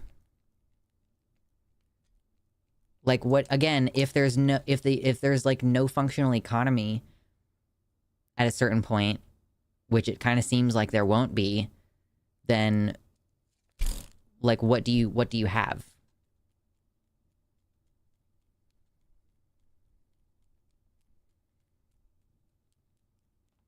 Yeah, 5 recessions since 1990. We're already teetering on the precipice. I'm just a tiny bit warm, so... Let's get some air going. Yeah, money's worthless if there's no value. Like, oh, what? You're gonna give me some green paper? What am I gonna do with that?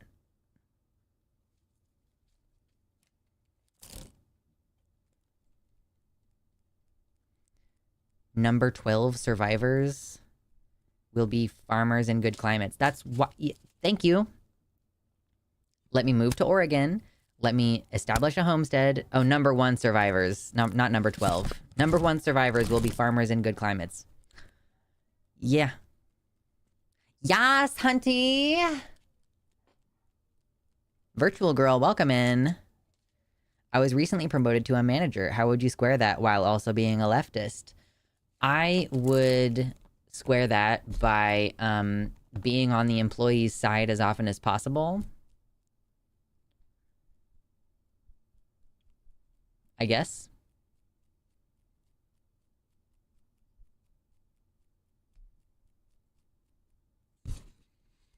Not talking about money.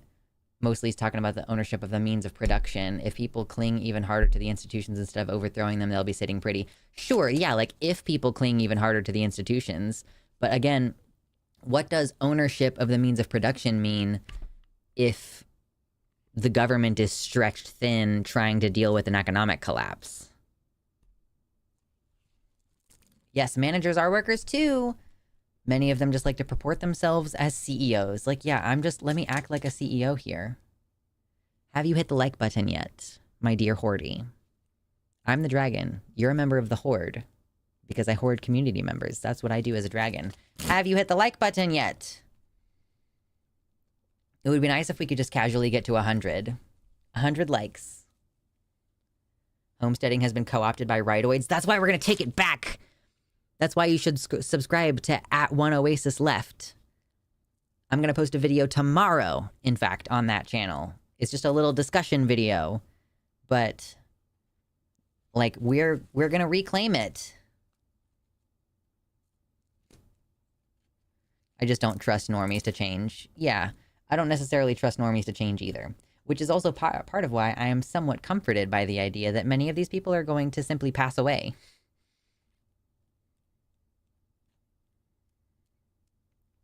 My partner keeps going on about fucking vertical gardens. Leftist homesteaders are just better at being quiet, for sure. I'm gonna break that rule.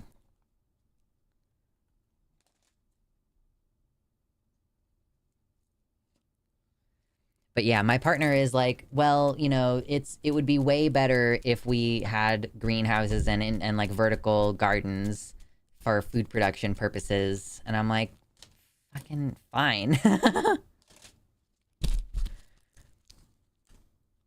He's like the only person. This is why I don't want to live on a commune, because it's hard enough for me to relinquish control when my partner makes a good point. What did you can share links if you want to, Miriam. I'm making edamame. Does anybody want some? Peas.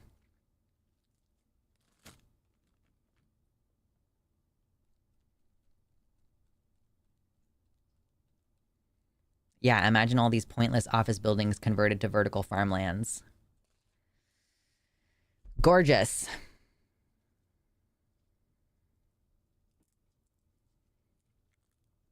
I might run and use the restroom in a moment, and then we can start talking about the serious topics for today. Not that this hasn't been a serious topic, but I like the concept of hydroponic growing for areas like apartments or cities, but I don't like imagining how I'd power it off the grid. I mean, the great thing about indoor lighting is that you can do it. Hold on. Sorry, Miriam. That was an automatic function. Let me unmute you. There you go. Okay, sent me a book. Thank you, Popular Mechanics. But yeah, so the thing is that LEDs require very little power. So if you have even a pretty small solar setup, like solar panels, solar power, you can power LEDs. They don't require very much. Make sure you have your garden near a south-facing window. Yeah, if you're doing something indoors. It sucks when you live, like, I know so many apartments are built facing east-west, though. And it makes it so much harder. Gaze for gardening, true. Minecrafters, truly, they're leaps and bounds ahead of us, understanding the value of the farm skyscraper for over a decade now. Okay, so brief overview of the serious topics. We have, we're gonna complain about COVID a little bit, with like people just straight up knowing that they're COVID positive and going to the airport without masks on. We have a little story about that. We have the title story about a trans teenager in high school who was class president both her freshman and sophomore year because her peers voted for her. She was also prom princess one of those years, and she has basically been forced out of school because of like an investigation. With hydroponics, it would be best to also automate the process for keeping the water aerated. Oh, for sure. Goodness. Yeah, let's go all the mummy and get some mirrors to shine the light at your plants in the morning and the evening. It's funny that you reach for the mummy, because if I were thinking about a light refraction movie, I would think of Legend. Legend. What a great movie, huh? Tim Curry? Tom Cruise? Can't remember the woman's name. I need to rewatch that one sometime. I have not watched it in many, many, many years. But it's in that group of amazing fantasy-ish movies from like the 90s. Yeah, she is truly the people's princess.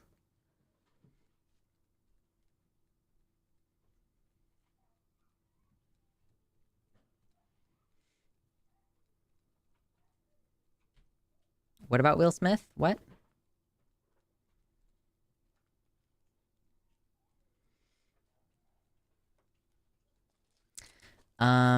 Let's see. Were those the only two stories that I had? Yeah, I can't remember the woman's name. Shake my head. Patriarchy at work. Was she even in anything else? I think the only other thing I can remember her being in was Ferris Bueller's Day Off.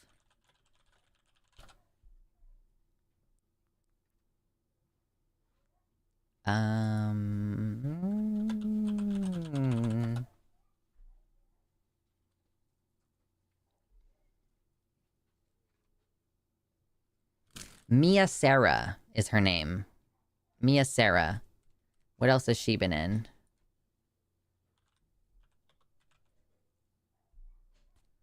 No, not I Am Legend. Just Legend. Okay, yes. Mia Sara was also in Ferris Bueller's Day Off. No. Legend. Like... this freaky shit. This one. Not I Am Legend. That's a different movie.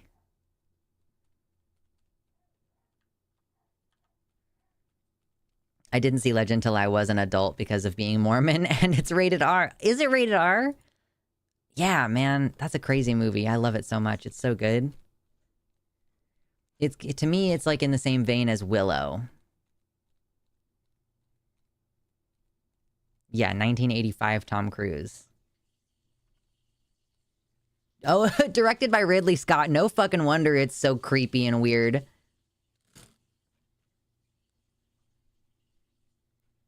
It's got good music in it, too.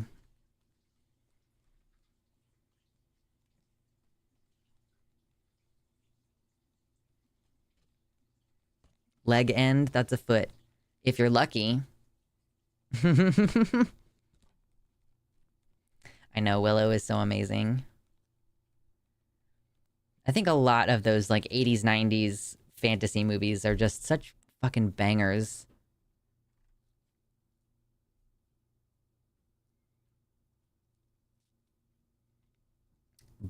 Bangers. Yeah, okay, so let me just double check. Was there anything else that I wanted to discuss aside from those two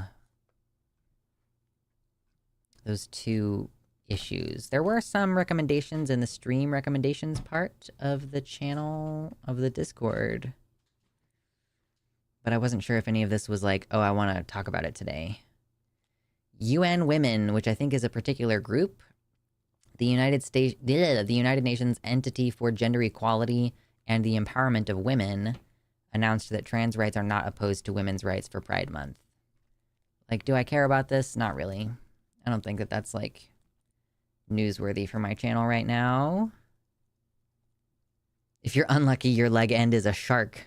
Or maybe very lucky, depending on your relationship with the shark. True. Does what the shark eats nourishes your body? Does it nourish you? Oh, yeah, another horrible bit of news out of the UK. I don't really want to talk about this, but I guess it's worth mentioning, at least briefly, that trans people will be accommodated in, quote, side rooms of single-sex wards, according to Keir Starmer.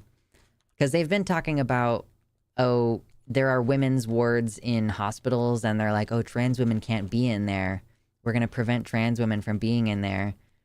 But now they're like, oh, well, you know, they can be in side rooms. Like, oh, you mean they can be separate, but they're still equal? You mean you view them as equal, but you want them to be separate? I just don't feel like dealing with stupid UK shit right now. I've already been covering a bunch of dumbass UK news recently.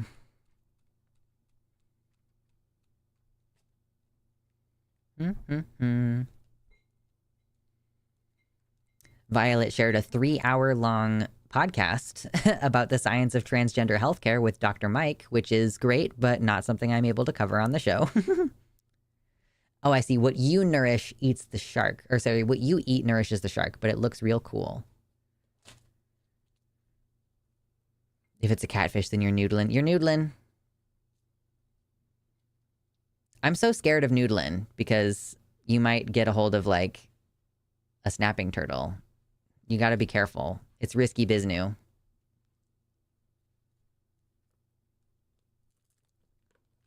A shark-legged pirate sounds cool. Ooh! That's gotta be somebody's D&D character or something. A shark-footed pirate? That's awesome.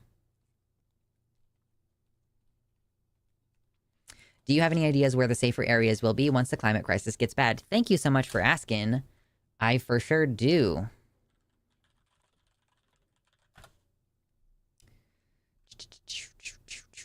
Uh-oh, where is it? Is it ProPublica?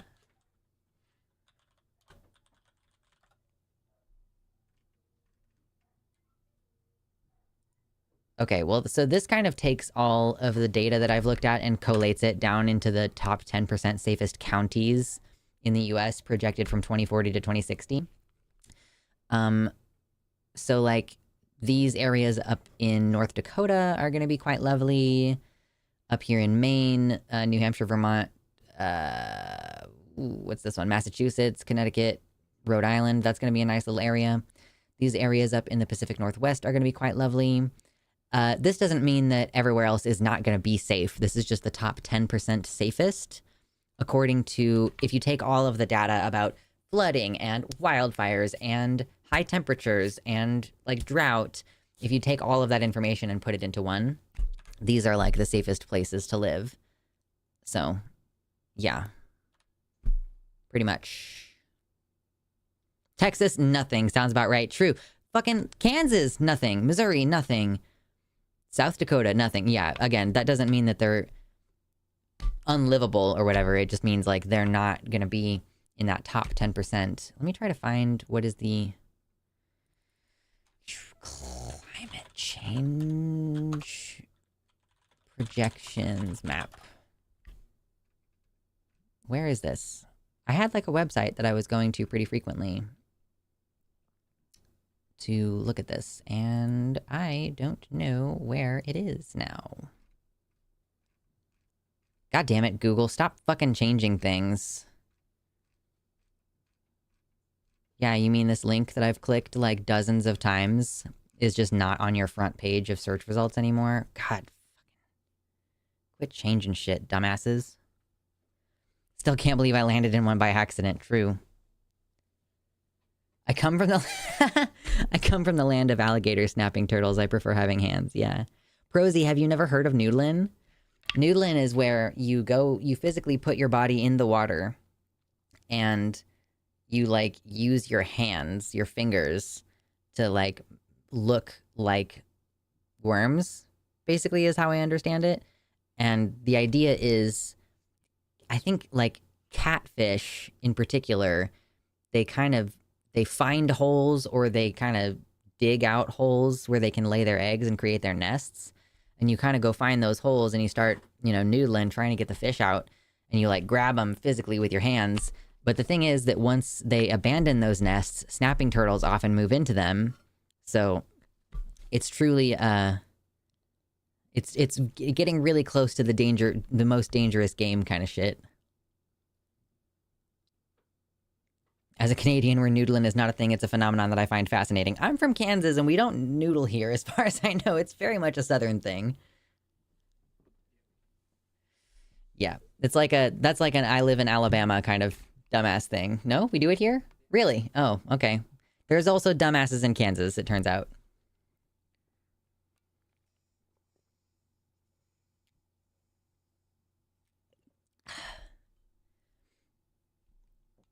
In a box says trans men are already put inside rooms when they're on the gynecology ward for hysterectomies. They're not actually proposing changing anything. Well, once again, it's one of those issues where trans women are getting a disproportionate amount of the focus. So it's like trans men, I guess they only do those kind of services in women's wards. So that it's like, is it out of respect for trans men, or is it a segregation thing where they're pushing them into these side rooms on the gynecology ward? But it's like trans women are the ones that everybody's talking about all the time. Excuse me. People catch catfish on rods in Oregon. I mean, in Arizona, not sure about Oregon. Yeah, listen. We do catfishing with a normal fishing rod here as well. You're really going for very large catfish if you are noodling. You're going for like a fucking 30+ pound catfish if you're going noodling. Regular snapping turtles will claim a finger. Big alligator snapping turtles will take the whole hand. Yeah, no kidding. Just chomp. Chomp, chomp. The only dude I know who's noodled is from Delaware. Just sounds dumb. I mean, listen, it does sound, yeah, dumb but fun.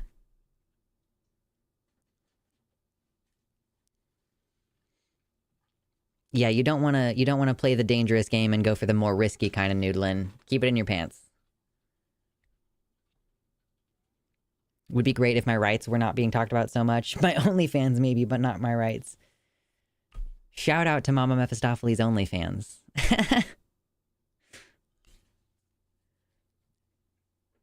You just get so much free advertisement on my show. Do you even post on Twitter anymore or just Blue Sky?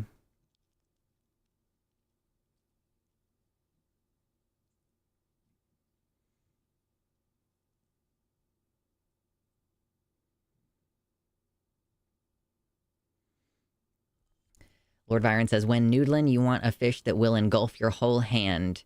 Even in regions where noodling is a thing, people still mostly use fishing rods. Yeah, no, it is a fringe. It is a fringe thing to do. Even within the realm of, like, fishing is a thing that a fairly small portion of the population partakes in. Noodling is...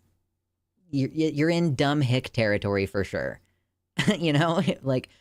The risk of snapping turtle is incredible, but you also get some big fucking fish that you would have to have. Like, you don't need much equipment to go noodling is one of the things I think that makes it kind of appealing.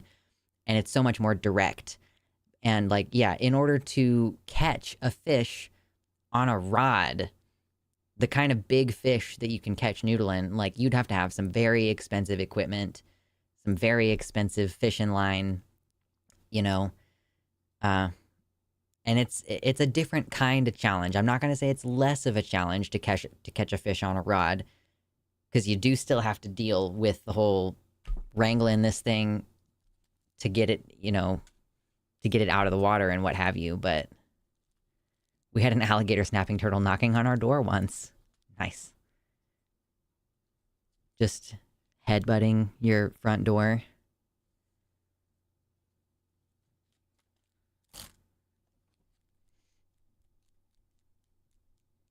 Yeah, noodling is done in the kind of bog water. Yeah, I mean, it's done where there are snapping turtles. Alligator snappers are the most dinosaur-ass looking turtles. Really? Let's show everybody. Ooh, oh yeah! I love these guys. They have these beautiful shells. You do have to be careful when you're fishing with a rod to not snag them. Because you'll snag them right here up on their, like the front of their armor plate. Yeah, horrendous. Those things will take your fucking hand off. They are not to be trifled with.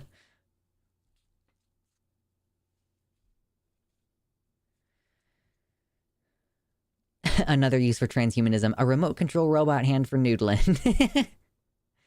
Oh gosh. Kitty says the most important thing to making catfish taste better is to keep it alive in a bucket or clean water and feed it cooked rice and veggies for a day to clear out the digestion, and then they will be much better food. Really? Interesting. Is the catfish we buy at the store gonna be fed like that? I'm trying to get a gauge of, like, have I eaten catfish one way or the other? I can't remember ever eating wild-caught catfish. But the possibility is very present right now. Because we've been fishing and, you know, we don't really cook fish inside the house, but they are a bottom feeder. Well, yeah, I did know that. Okay.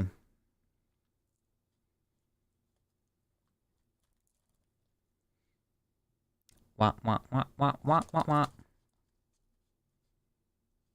Do not know why I wanted in our house so bad. Just headbutting your front door, like, let me in! Let me in! Like the Eric Andre show.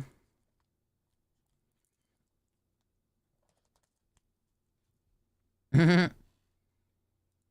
in the YouTube chat says, do not recommend noodling for catfish at El Dorado Lake.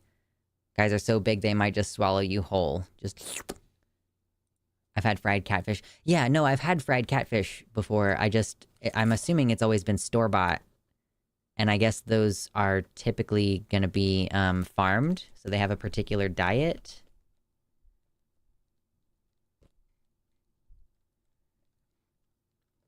You want to purge your crawfish or lobster before eating them? I know nothing about this. I've had crawdads before, but it's been forever, and I'm again assuming that they were store-bought.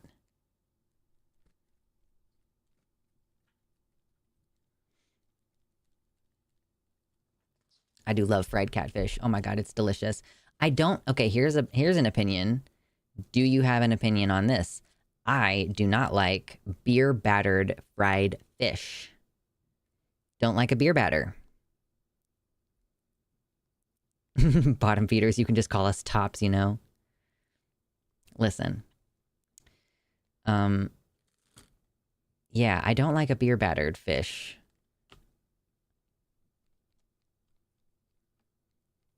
There's cleaner water in farms, but there is something about wild fish being so much better. I mean, I think part of it as well is that it's so fresh. If you do wild-caught fish, I think there's a tendency for it to be just much more fresh. And I live in fucking Kansas, so any sea fish that are here, they're gonna have been frozen and transported.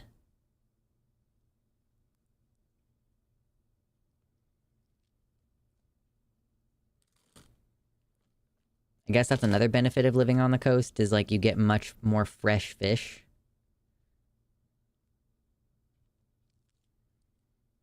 Fish and chips is great. No, listen, I love battered and fried catfish. I don't like a beer batter.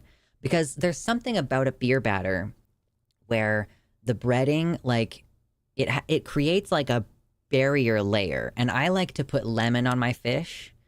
So if you get a beer battered fish, you squeeze lemon on it and the lemon just sits there on top of the fucking batter. And it doesn't soak into the meat at all. And it's just a really inferior experience versus like a regular just flour batter.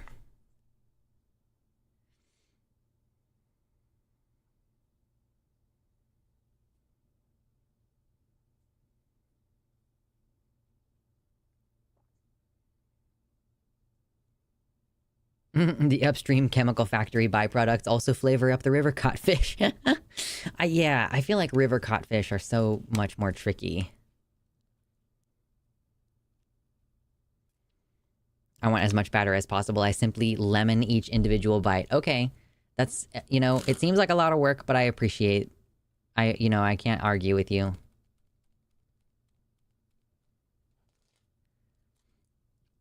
Are you not allowed to do fires on your beach? That's kind of stupid. What's gonna catch fire? Who's gonna get hurt by this? Sometimes rules are dumb.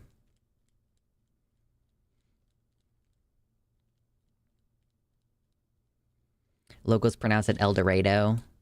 Oh, is that, yeah, like El Dorado, Kansas? I've heard that before.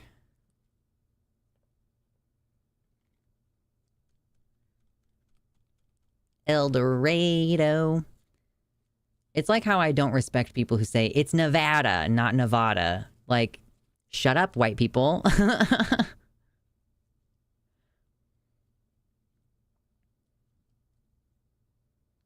But I'm sure there's plenty of stuff where it's like, oh, if you actually knew how to speak the Native American language, you would pronounce this differently, kind of thing. What happened, Darth Gently? I have in fact recently been thrown out of the hospital because of their stupid rules. Apparently having fires on the beach makes the sand look bad.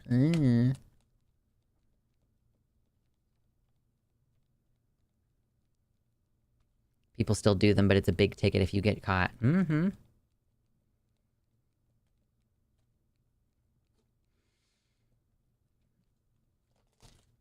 The Road to El Dorado is such a great movie. Now that's what's playing in my head, is music from that movie. Driftwood is important to the ecosystem. Well, I would bring my own firewood. I'm not trying to burn driftwood. It's got all kinds of salt and shit in it.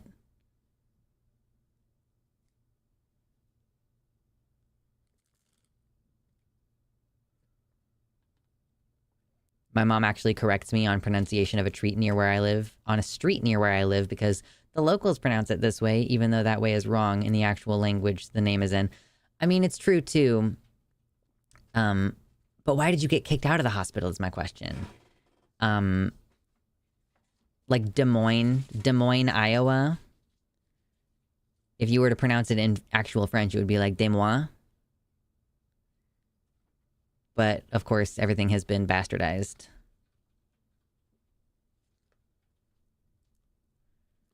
I live on a road I pronounce wrong all the time, even if the locals hate it. You can't make me say it like a white person. You simply cannot make me.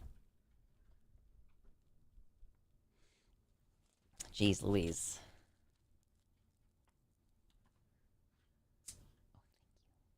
Oh, thank you very much. I pronounce it right and they hate it because they pronounce it wrong. No, I get you completely, for sure.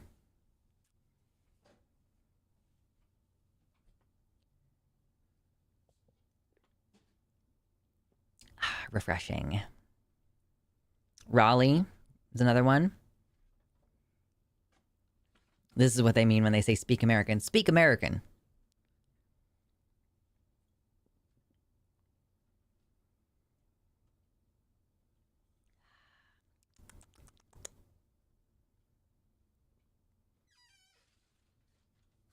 The waiters in the Italian restaurant where I live pronounce shrimp scampi wrong. They're Italian too.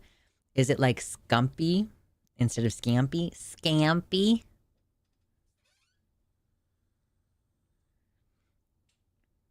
Lafayette. Yeah, that's another one. Ah, America. Oh, beautiful. You know, we're so patriotic here. Always been taught by my Italian relatives that it's scampy and not scampy. Mm-hmm. Unsurprising. Kitty? Where Kitty? Your kitty? My kitty is, presumably having a nap somewhere. He's a big fat boy, so he's usually pretty chill until he starts screaming, which happens sometimes. He's a screamer. He's a screamer for sure.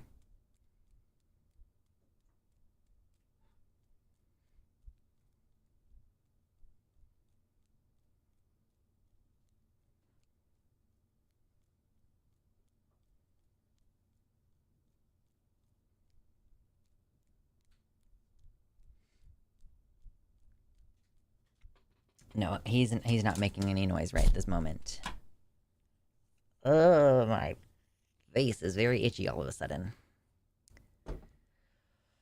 Oh gosh. Okay, so yeah, I guess I really only have the two news topics that I wanted to discuss today. Bitching about COVID is one of them, and he's not screaming, he's singing you the songs of his people. You know, I'll have to set some music to it next time.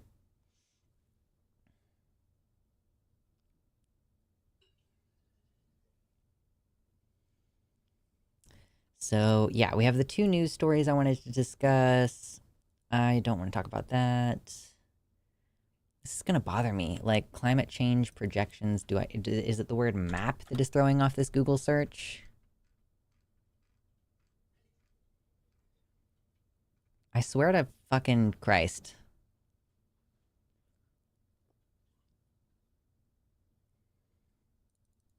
Yeah, what if, like, public climate change? Oh yeah, no, okay, I found it. It just was acting like I have never clicked this link before in my fucking life, apparently. These are all the different maps that kind of go together into that one map that showed the 10% safest whatever. This is, like, extreme temperatures becoming commonplace. Here's the highest number of weeks above 95 degrees. Phoenix's Maricopa County could see almost 6 months a year above 95 degrees. And then this one is wet bulb temperatures, which is when the humidity and the heat together make it so that your sweat will no longer cool you down. This is wildfires.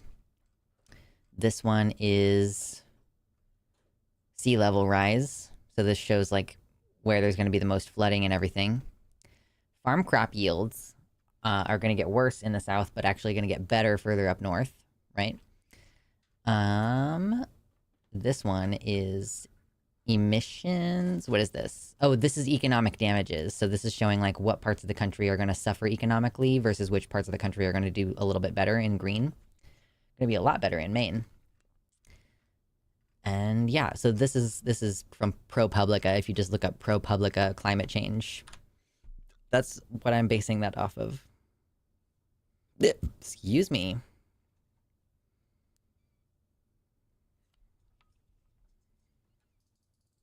Maybe he is singing the songs of his people, but his people are Yoko Ono. Truly. Okay, I am gonna take my midstream break, rest my voice for a minute, because apparently you're supposed to take a break after like 2 hours of solid speech. And when I get back, we can look at the actual topics that I wanted to talk about today.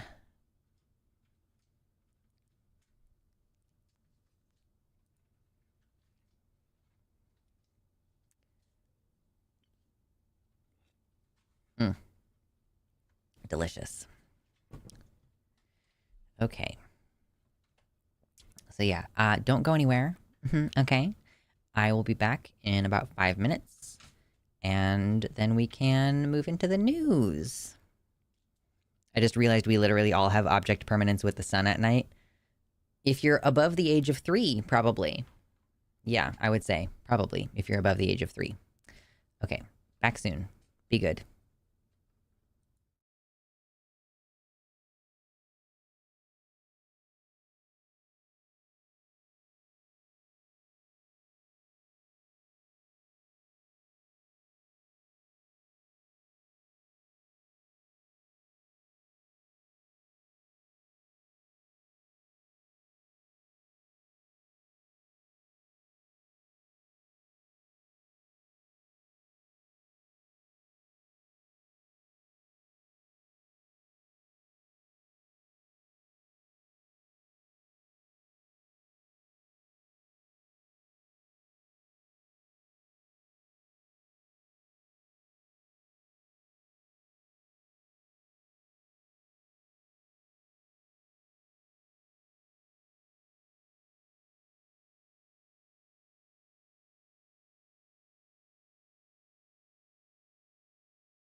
Okay, hello.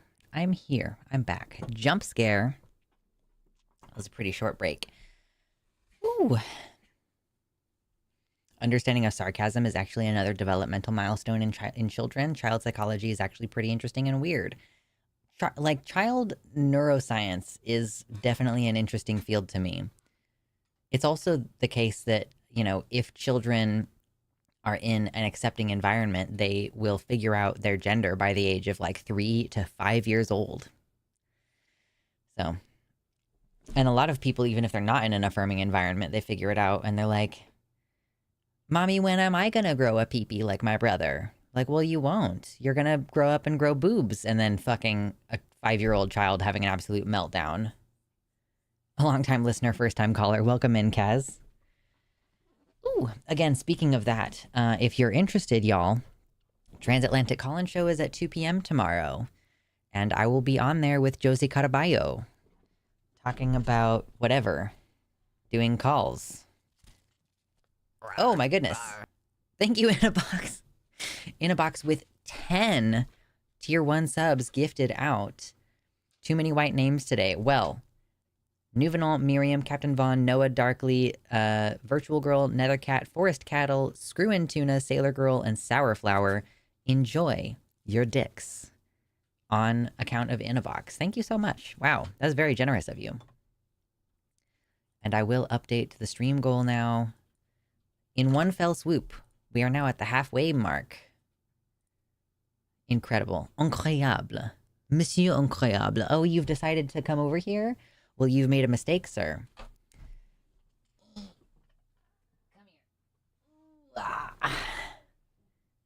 He saw me come back from the bathroom and he was like, Muff. And I was like, oh, hey. Hey, baby. You've made a mistake. Off I log. Toodles. Good night, In a Box. Thank you so much for hanging out. Thank you for your donation. Have fun. Yes, going to The Hague for Mayo side.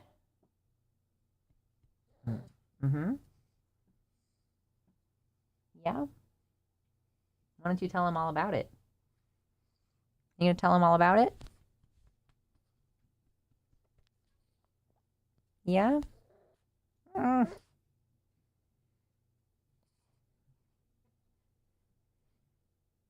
You gonna make noise? You make more noise? Yes, thank you. Thank you.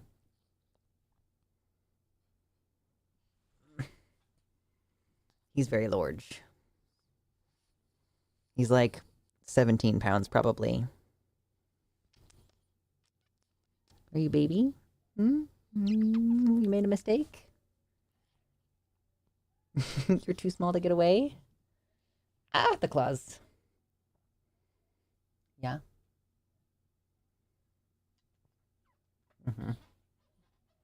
He's loving on me because sometimes if he loves on me, I let him go. Oh.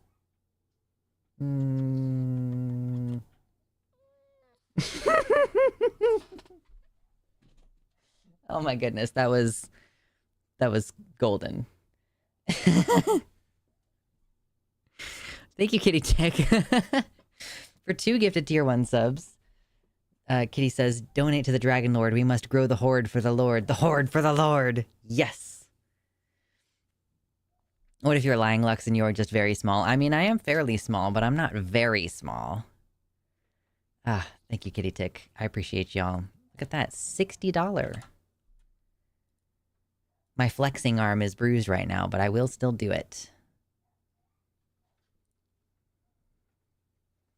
I also have a computer cat. He was moving my D&D character earlier this week. Yeah, thankfully, he's much too large to make himself a problem for the most part. He's too big to jump up on the counters. I had to give him a step ladder to get onto our bed because he kept knocking over the existing thing that he was jumping onto.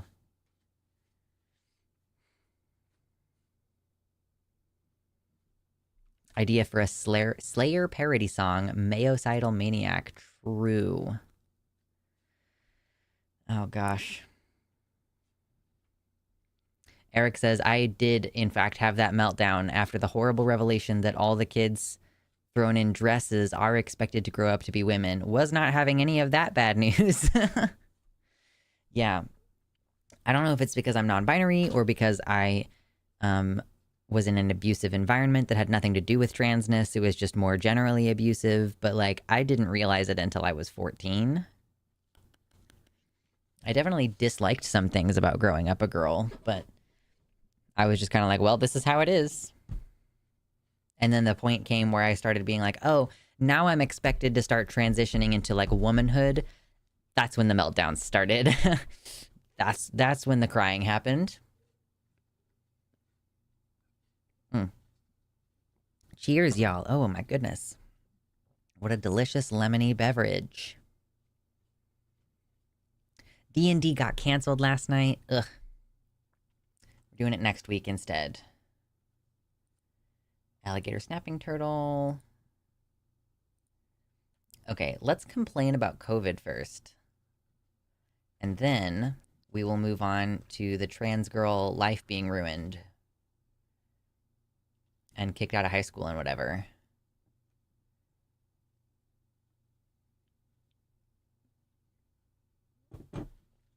He has anxiety and now he's licking plastic. That's what he does when he's anxious. He licks plastic.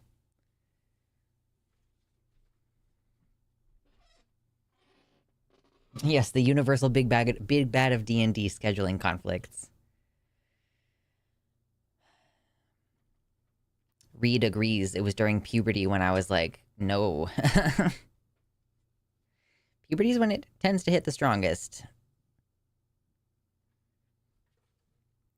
Yeah, one of our players had to take a flight for a wedding, so I was like, well, it would be a real shame to not have this person on our second session.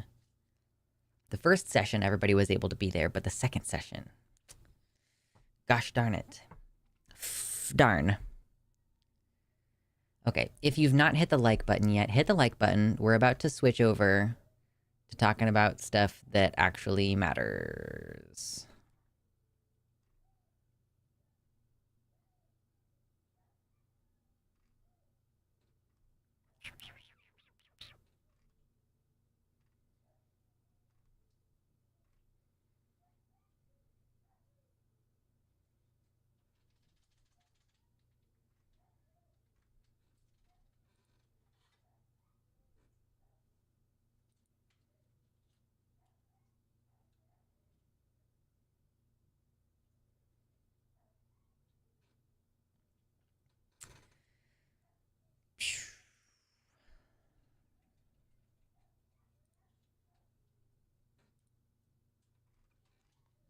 Let's do a little Reddit response section, a little Reddit response segment. This is kind of like it's like an advice post that we're going to respond to. And we're going to read it, and we're going to talk about it, and we're going to respond and give a little bit of advice. It's not a Reddit AITA post. Those are always lots of fun. But this is not one of those. Not one of those Am I the Jerk videos. And I'm sorry that this is going to be probably too small for you to read. It's not possible for me to make it bigger because it's a screenshot. This person titled this Agoraphobia from Realism, and they realized later that maybe that was the wrong word, but here we go. I previously was immunocompromised and did not leave my house at all except a couple of medical reasons between 2020 and late 2021. I built up my confidence again and have been going in outdoor public spaces a decent amount, always wearing a KN95 or recently a flow mask. I always mitigate my risk. I test multiple times a week. This is from the Zero COVID community subreddit, by the way. The burps. The only time I got COVID the whole pandemic so far is when I had to be on oxygen in an ambulance on the way to a hospital in 2022. My work has an event in another city, and I want to go because it helps with career progression / I don't want to be left out on opportunities. Oh, yeah. So this is something that does bother me, and we do discuss this with regards to trans people. You know, if you can't safely use the bathroom in Utah or Kansas or Florida, then professional opportunities are going to be sectioned off away from you. Like, can you go to this convention if you're not confident that you can use a public restroom without being arrested or assaulted or some combination thereof? You know, these people have to make choices about where it's safe to go. And the same is increasingly true for disabled folks. You know, are you going to miss out on this work conference that's going to further your career because no one else around you is going to take precautions? And like that is just increasingly going to be a problem because more and more people are going to become immune compromised because COVID damages your immune system, and we're heading a direction where it's basically going to cause acquired immune deficiency syndrome, or AIDS, like SARS caused AIDS, whereas we are mostly familiar with HIV induced AIDS. So this person continues saying, I didn't realize how bad it was, just how stupid and selfish people can be in high risk situations. And it makes me question what I'm even doing in normal day-to-day life. I got to the airport and the security line was pretty full. I was wearing my flow mask with a pro filter and I tightened it more than I even normally wear it. I noticed nobody was wearing K/N95 masks and there was a single person wearing a surgical mask. Literally moments later, there was a couple, a few people ahead of me in the line. They saw a different couple they knew and they started talking, and the other people asked, "Oh, how are you?" And they both said, "Not good. We have COVID," with no masks. So these people are in an airport planning on going on an airplane with like limited airflow on the airplane. They're just planning on expelling their COVID into the air and getting other people sick with absolutely no regard for community responsibility. We clearly have like lost what the concept of public health is at this point in this country. Everybody within earshot looked disgusted and scared, and about 40% of them put on masks. This made me quite angry, and I said, "That's disgusting," pretty aggressively, and if you tested positive, you should be at minimum wearing a KN95. And the wife said, "Oh, we didn't test." Like, okay, how did you know that you have COVID, I guess is a question. Maybe they were just exposed to it and they knew that. I've been carrying a bunch of KN95s for myself, and I gave 2 to the woman, and she put it on, but then the husband said, "It's my right to not wear one." And I again quite aggressively said, "Have a shred of some community preservation." I kept my distance. I trust my mask will do its job, especially that it's because it's a really high-end one, but I absolutely hate that people think it's okay to be like this. I used the word agoraphobia in the title, and I can't change it now. I was advised to edit the post to add that this is not necessarily agoraphobia, because that's typically out of paranoia, but this is not paranoia. They're not tracking cases. They're not telling people to get boosters. They're forcing people to go back to work. It is disgusting. This is more event post, but if anybody has support to offer with this, let me know. I already have pre-existing conditions that long COVID is a very real possibility, and I am terrified of existing. How do I mitigate this extreme aversion to public spaces when it's a genuine threat?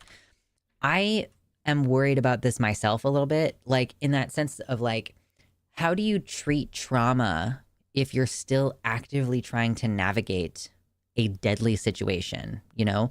Like a pandemic is like the things that can cause PTSD, according to, you know, the DSM, are life-threatening events happening to you or to other people. If you're assaulted, that is a potentially life-threatening situation, or it's a situation that makes you feel like your life and safety could be in danger. A natural disaster. If you live through a tornado, or if someone you love lives through a tornado, that can change your basically epigenetics to where you have this like PTSD response, this aversion. And it's really tough with COVID because it's not unjustified. Like the feeling that you have, the aversion that you're experiencing, the anxiety that you're experiencing, it's all justified because there are people out there spreading a deadly and disabling virus and not taking appropriate precautions and not using prophylactics and just being like, well, it's my right to not wear a mask. Like, oh, okay, so you think that it's your right to get other people sick? You think it's your right to potentially kill or disable someone? If you cough on someone and you're sick, like if you do it on purpose, that's assault with a deadly weapon in a lot of places because you're knowingly infecting someone. It's the same way that like if you know that you have HIV and you don't disclose and you have sex with someone without adequate protection, like that's assault. That's a crime. Personal responsibility as a concept has been so thoroughly screwed. Like it's absolutely insane to me that anyone would knowingly travel like this while sick with it. You know, like it's crazy that people just don't seem to have a concept of forward transmission, community care. Yeah, I wouldn't get on a plane without a mask if I had a cold. And see, this is the thing. I also saw this post recently that was a lady talking about how she had been to her, she was getting some medication infused through her port.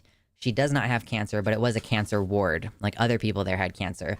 And the nurses were basically just saying like, oh, well, we never used to mask before in an oncology unit. And it's like, maybe you should have been, because even a cold can potentially be deadly to a person who has no immune system because they are going through friggin' chemo.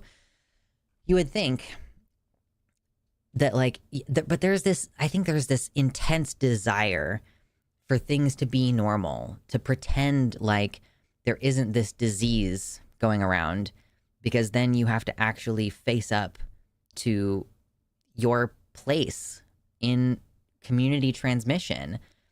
You know, I don't even know. If you are a nurse working in an oncology unit, a cancer unit, and you come in with a cold, and some of this is from capitalism too.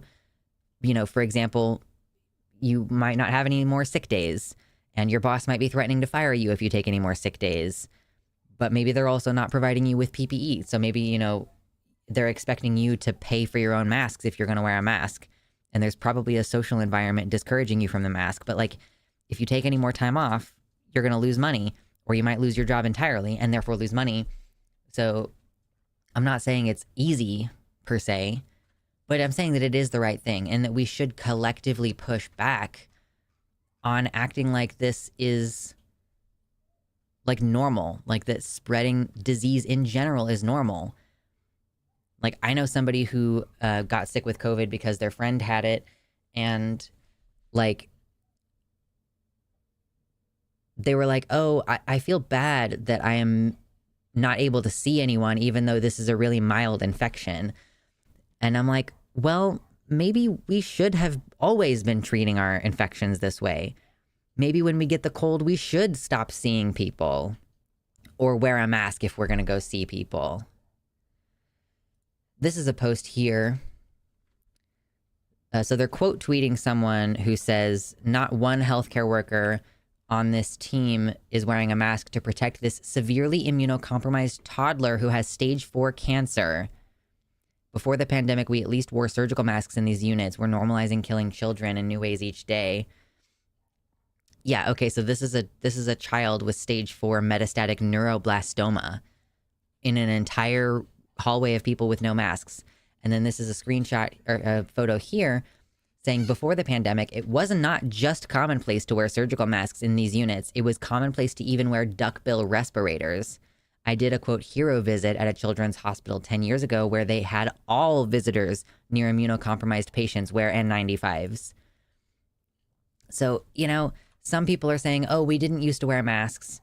And these other people are going, oh, well, we did used to wear masks, but we're not going to bother anymore. Like, this is what I mean when I want to blame this on the brain damage that COVID causes, you know, that a virus might change the way you think about spreading disease.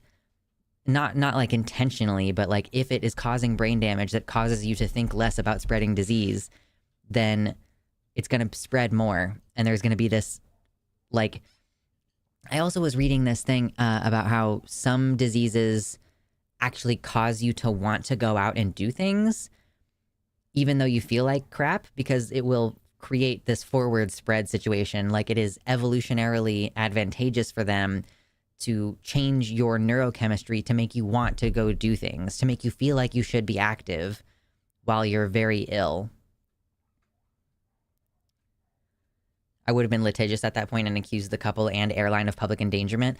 This is like a thing where the law is not going to catch up with the reality of the situation. Like, I have no idea if the law is ever going to catch up on this, because yeah, I think if you have COVID and you knowingly go on an airplane with no mask on, like, that should be a crime. And one of my other friends was, when in response to this whole situation with the nurses, like this, there's a lovely lady who in this video who's like crying about like, I'm not going to play the video right now, but like 2 minutes of this lady just crying because she's like, these nurses genuinely don't seem to care about getting their patients sick. Like, you should lose your ability to practice medicine, if not go to jail. Like, so long as we have jail, I think that this kind of thing should be punishable by law. Like, we need some kind of real, tangible community punishment response. Yeah, actual Spider-Man would wear a mask, truly. Byron says, it's bizarre to me that this is basically a cultural thing. I remember there was a student wearing a mask months before the pandemic started because where he was from, that's what you did. Yeah, I do think that it is a pretty uniquely American problem as well. That we have this hyper-individualistic view on things in this country, in this culture, where it's like, whatever, I have the right to do whatever I want to do. And it doesn't matter if that damages other people's right to be in public. You know, there is this feeling like, oh, well, if you're going to get sick, then you stay home. I don't need to change anything about how I'm living my life. Whereas, like, I know it's very common in Asian countries for them to wear masks if they have the sniffles, because there's a sense of community responsibility. There's a sense of responsibility and guilt, perhaps, if you are sick and you get someone else sick. It is your fault. If you are sick with COVID and you get someone else sick with COVID and they die, you have killed someone with extra steps. Like, it's manslaughter. If you did it intentionally, I think that we would increase the charge. But if you did it, if you were like negligent homicide, maybe, or manslaughter, maybe, but it's a crime against humanity, effectively. And the fact that there is no legal mechanism for it is a travesty, in my opinion. And I don't know why airlines themselves, private entities can make moves on this. You can say, hey, this is an airplane. We can only do so much with getting fresh air in here when we're in the upper atmosphere. So because it's like, for the same reason that you can't smoke a goddamn cigarette or you can't vape, you're not allowed to do those things on an airplane. You should also not be allowed to like spew your disgusting germs everywhere.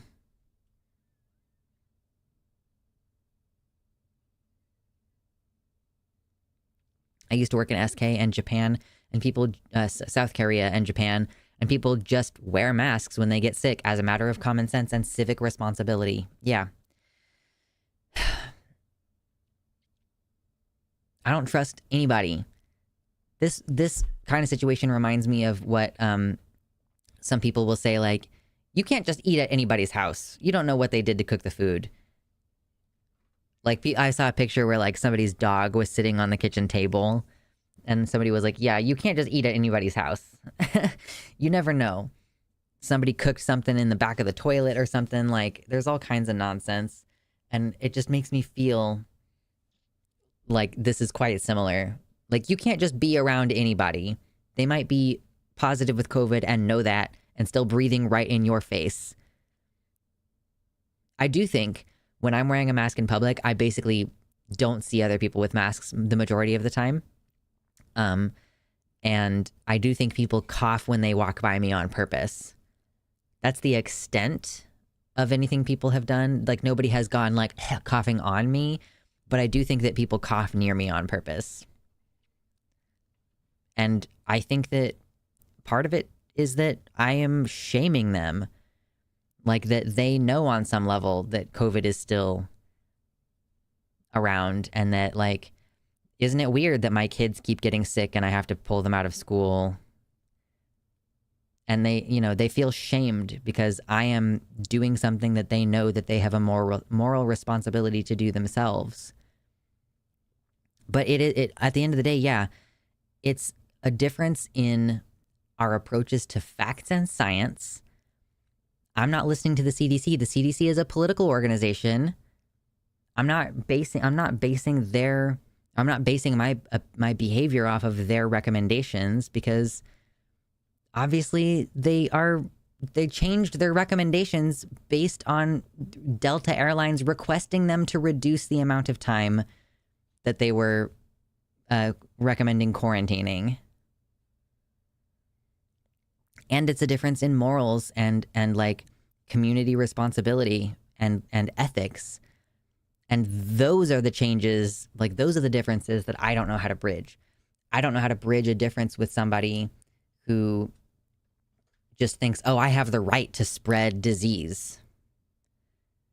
Like, I mean, I guess technically on paper you have the right, but like ethically and morally, are you in the right? Because that's a different question. COVID has shown that we are already cooked. On paper, we have the resources and the science for a pandemic to be prevented, yet we did no better than a century ago. Yeah, and unlike many pandemics in the past, this one continues to mutate, continues to change, and like disables a large swath of people who are catching the disease. And the increase, like there's an increased chance of you having long-term complications every time you catch it. Like there is an epidemic of children with long COVID who are being brushed off and ignored. And they're being told, oh, well, you just need to be more active. And they're saying this to kids that used to be on like every sport possible and for whom they have post-exertional malaise, which makes their symptoms significantly worse if they push past their limits.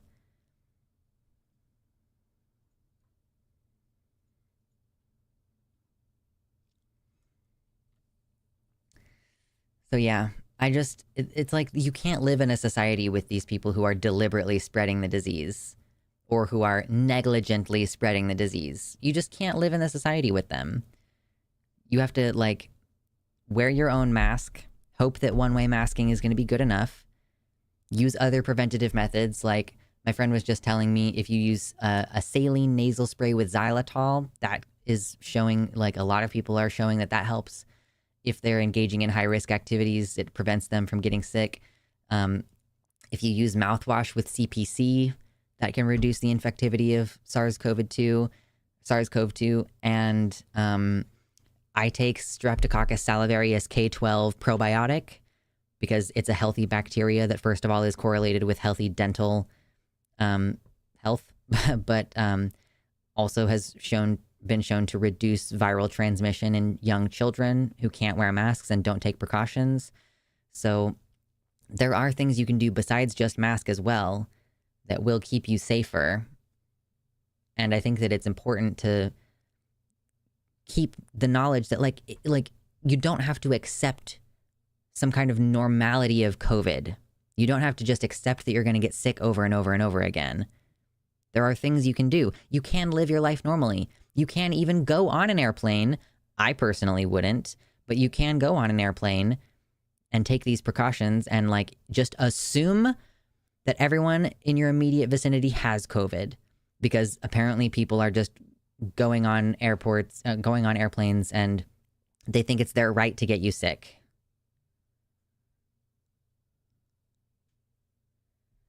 I agree, Hales, that the fact that being at an airport exposes you to such a large pool of people in a confined space from literally all over the world, wearing a mask should be treated like washing your hands. Simple. Yeah. Remember, like, going to cons and getting con crud was just considered normal? Like, why are we just letting it be normal that we get sick when we go to a large gathering of people indoors? Why are we treating this like it's just fine?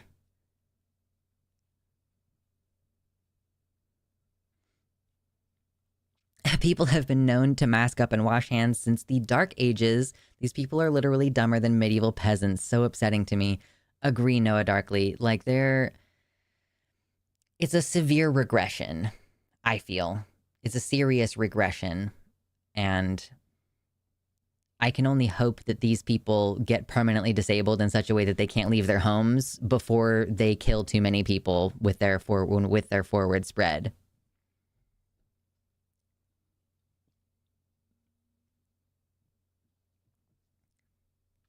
It is true that the primary purpose of a mask is to protect other people from your germs, but N95s, P100s, flow masks, they are fairly effective at keeping you from getting sick. I wear an N95. I go to the gym 4 days a week. And there are people actively sniffling and coughing without covering their mouths in the gym. And I don't get sick because I'm taking all these various precautions.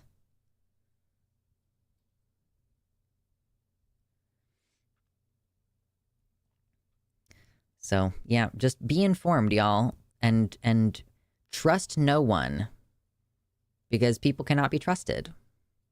End of. Take all precautions that you can, because people cannot be trusted. Oh, that was a lovely rant. Let's put it in the notes. Ah! I'm still putting notes in a document titled Stream Notes 2023, which is now, how many pages long is it? It's 28 pages long now. Excuse me. What is today? Is it 6/19 or is it 6/20 now? No, it's 6/19.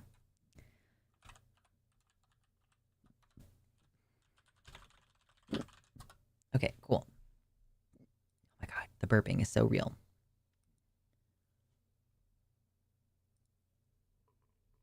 If you haven't hit the like button, hit the like button. We're going to talk about the title issue here very soon. In the Dark Ages, they knew to clobber people spreading the plague and burn their corpses. I mean, listen. I didn't respond to that as part of the official segment because I cannot co-sign on that terms of service thing that you just said, but this is one of those things where I lament the consolidation of violence that state formation necessitates. Like Abigail Philosophy Tube's video about violence, she talks about how one of the things that happens when a state is formed is it absorbs all the violence into itself, and then it starts portraying its own violence as non-violent. You know, like police doing crowd control is not considered violent, but standing in front of equipment preventing oil refineries or whatever is considered violence. Or throwing paint on a painting, like throwing, paint on something is considered violent. It's lamentable. I think it's lamentable that there are no tangible punishments for people unless there is a mechanism of the state that will do it for us. It's pretty fucking annoying, actually. That's why I'm an anarchist. Ha ha ha ha ha.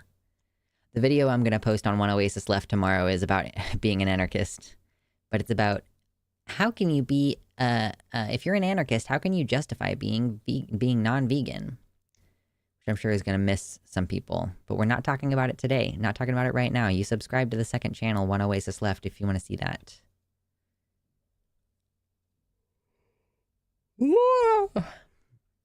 The yawns are so real.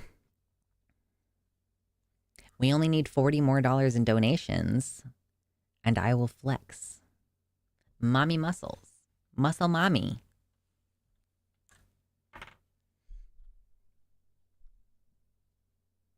I don't want to post spoilers, but House of the Dragon Season 2 Episode 1 was so good. It was definitely kind of slow, but I rewatched it today and it went by much quicker. But yeah, it was, there were some sex scene jump scares, and that's the extent to which I will spoil the episode.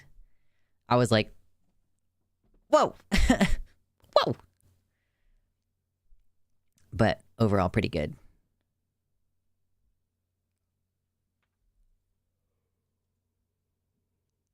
Why am I so eepy? Why? ¿Por qué? I don't understand it. Is anybody else like super eepy this week? I don't know if I'm just not sleeping. It doesn't help when I have dreams about getting a dick installed and then it falls off. Horrendous. I don't know. Do we have time to get to 100 likes? We might get to 100 likes today. We're at 86 right now, according to my screen. I also woke up and my back like hurts. Like back over here, my back hurts. And I had to stretch earlier and it felt a little bit better, but like not enough. Ooh, foam rollers. Now that I'm 30, I've discovered that foam rollers, highly useful to have.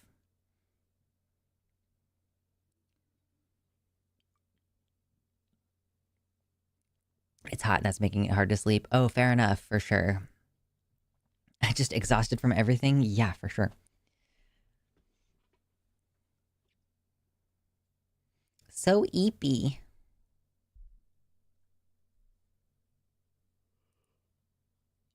Okay.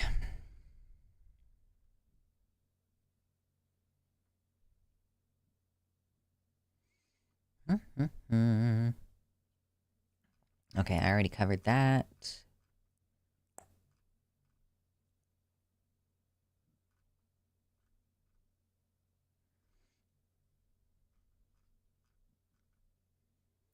Gotta find the article that I reposted about the trans girl.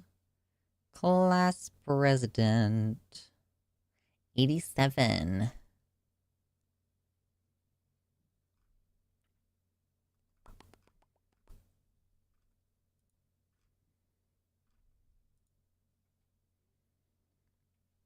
Okay. Just about ready to talk about the title issue.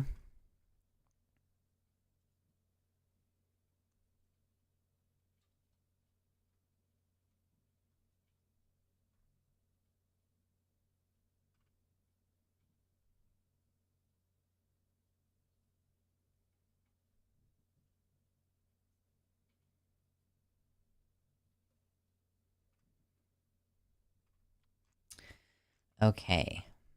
I have the article pulled up. We are ready to discuss.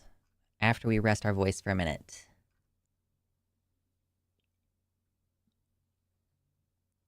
It's hard to get sleep at night when you have no AC. I don't even have that excuse.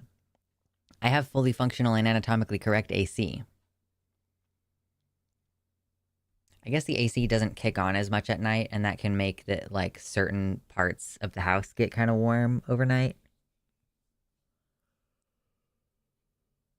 I didn't think that that's what the problem was, but maybe. Caffeine keeping me up. I'm on decaf. So I also don't have caffeine as an excuse.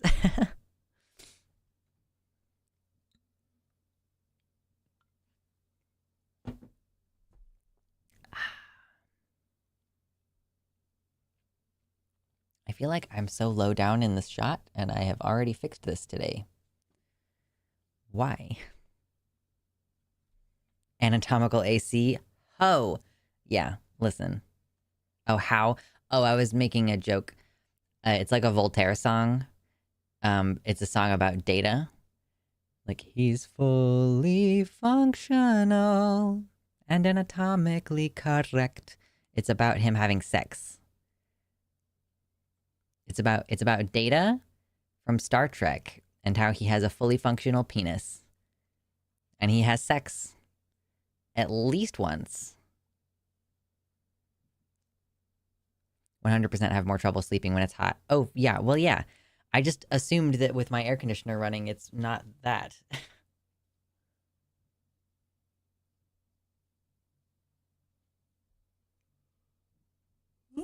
Oh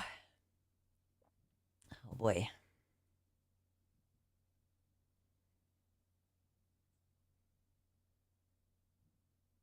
I don't actually know the song either. It's also an actual Data quote. Oh, yeah. I'm fully functional and anatomically correct. Wow.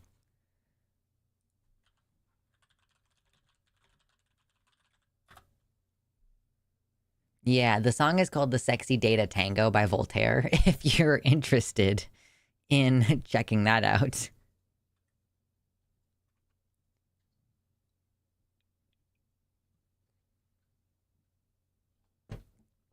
Yes, anatomically correct AC. It's coming through the vents. Oh, wow. Hee hee.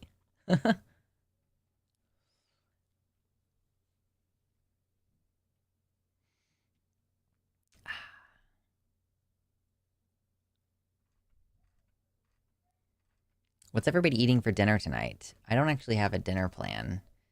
I have enough shit in my house that I should be able to just, like... I could eat some ramen. I might eat some ramen for dinner. What if I made the ramen and I got it mostly finished and then I cracked an egg into it? Wouldn't that be like... It would be like egg drop soup, but in my ramen. A little bit of extra protein, a little bit of a boost.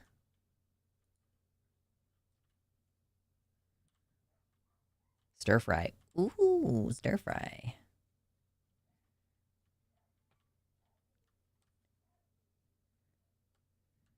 I like how Voltaire just makes like home decor DIY videos now. I have no idea what he's up to. I know the Fully Functional song and then like the Vampire Masquerade song, whatever the heck that is. Already nibbling ramen with egg. Tofu and carrots, raw carrots because I'm lazy. Delicious. I had leftover pizza for dinner. Okay. It's a Chinese night, apparently. Like, it's an Asian food-inspired night for lots of people. The ramen with egg is a super premium way to live off ramen. I can't believe I've never done that before. I have made ramen. I've made ramen on the stove, and I have made egg drop soup before, but it has not occurred to me to crack eggs into my ramen before, like, while it's still hot and cooking. Add some veg if possible, and you've got legit ramen. Oh, you know what? I could chop up some green onion and like garnish it with green onion. Or I guess I could throw some of the green onion in there beforehand and then save some of it for the end to garnish. I have so much spring onion right now. That sounds delicious. I had leftover arraiz my brother made. I don't know what that is. I am hoping I pronounced it correctly. What is arraiz? Middle Eastern stuffed pita. That looks yummy! Pita bread stuffed with spiced ground beef, and it's grilled or baked to perfection. Yum! Farm eggs are best. Oh, undoubtedly farm eggs are best. Someday I will have chickens who produce eggs. Green onion, I get some out of the yard. I would love to have a yard. I bought like two things of spring onions, and then I thought that I needed more spring onions. So now I have 4 things of spring onion at the moment.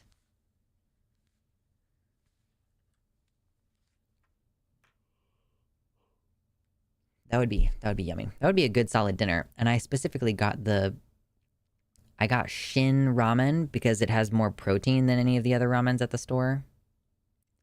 A spiced lamb burger in a pita. Oh my god, that does sound so yummy. Last night I made cottage pie with minced lamb. And I usually do beef.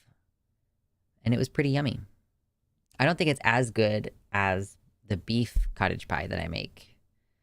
But that's partially because, like, first of all, beef tastes incredible. And also, because I made it with lamb, I decided not to put beef bouillon in there.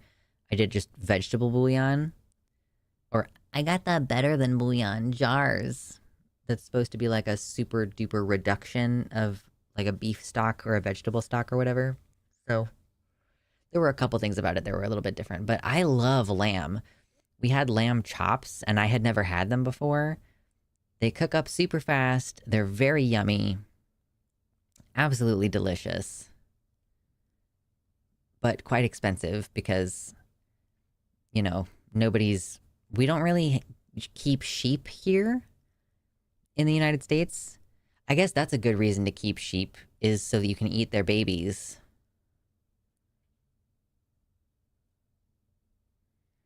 Over the weekend, I made potiecos, and I 100% would recommend trying it at least once. What is that?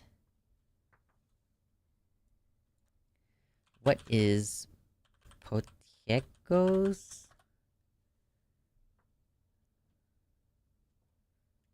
It's a dish that is often prepared outdoors. South African dish. Tender and rich meat, sauce, vegetables. Check Aldi if you have any in your area. I found they have the cheapest lamb prices. Okay. Yeah, better than bouillon for sure, lives up to its name.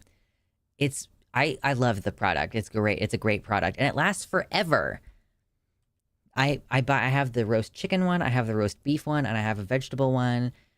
And like between those 3 jars, it lasts forever. And it's not like overly salty either. Like bouillon is overly salty. Yeah, I'm just making up pronunciations. I don't know how to pronounce South African words, it turns out. Pachiko? I'm just making shit up now. Yeah, and I love how useful this is. Look at this. This is the pronunciation guide. Do you see how useful this is to me? Look at that. Poikikos. Poikikos. I don't know what that is. I was not reading what you said, Virtual Girl. Is it actually Poikikos? Because that was my guess based on whatever the fuck these symbols are. I did it. It turns out I can read these dumbass symbols. I did it.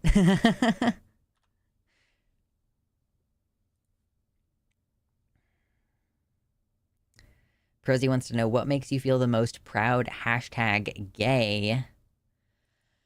I mean, do you want the real answer to that question? What makes me feel the most proud? Hashtag gay. When you can take the full 6 inches. You know what I mean?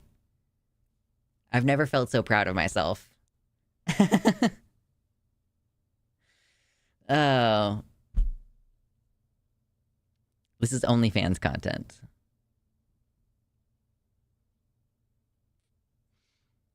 Someone else out there has to have a better answer than me. Like, I feel like the most accomplished gay when I hit the throat. Sorry. I'm problematic.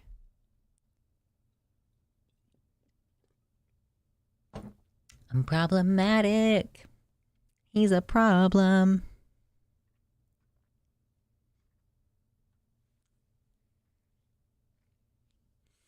It is pretty gay. I was making this motion, Prosy Rosie. I was referring to the throat. You know? Mm-hmm. It's pretty gay.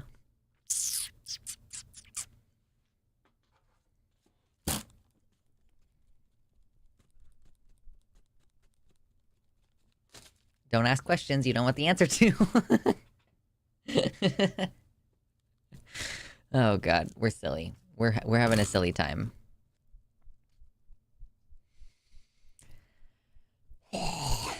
Serious news. Such a bummer. I can't wait until my little impromptu segment about Keffels goes up. I want to see how many more views the drama shit gets versus, like, actually covering serious news. Ms. Allenweir says, I would say that borrowing my significant other's jewelry makes me feel pretty gay. Yeah. Nobody does that motion. I know, but I was indicating, like, I'm trying not to be like, you know, like, I'm not. My current ADHD hyperfixation is cooking, and my mom asked me why I'm so domestic. Yamero! I love cooking. It's really so incredible. It's like I'm nourishing people, and I'm cooking delicious food. Going to karaoke night where everyone is good. Ooh, that is really gay. Yeah.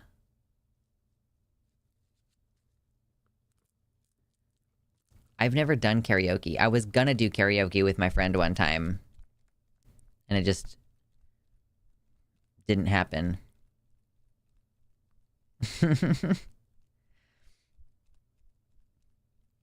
Did you, 2 people, 1 person in YouTube chat, 1 person in website chat just was like, you're trying not to do what? I missed it.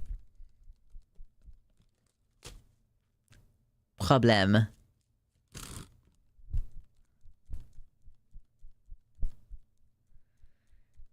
Oh, this is just a little personal update. First of all, can we get to 100 likes before the end of the stream?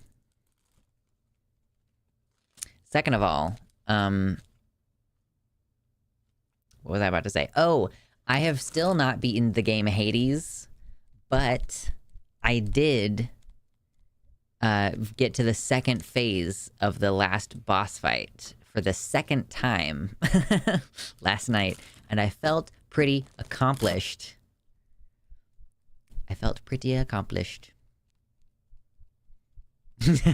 Site chat, YouTube chat. We're so connected right now. Oh, gosh. Y'all are silly beans.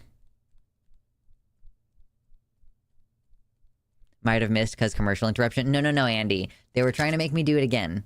That's the joke. They were like, I missed it. It was me simulating blowjob. Gades. True. It is more like Gades. That's a gay-ass game. I just saw Patroclus again for the first time in a while last night, and he definitely gay. I don't know who he gay for. I'm still gonna find out later. But he gay for sure. Is it Achilles? Don't tell me. Don't spoil anything. I'll murder you. Not really. Patient says, every time someone says shove X down our throats, that sounds pretty gay. IDK, why these homophobes say such phallic stuff? It's because they're gay. No, I have no idea. I'm playing Cult of the Lamb lately.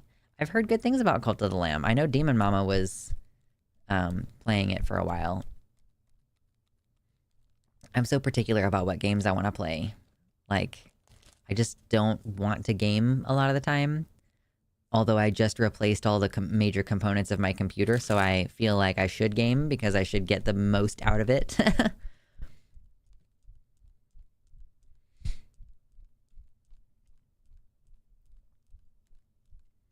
Okay, let's do fucking bad news again. We'll cover some bad news. Spoilers. But I did assume that it was Patroclus and Achilles being gay for each other.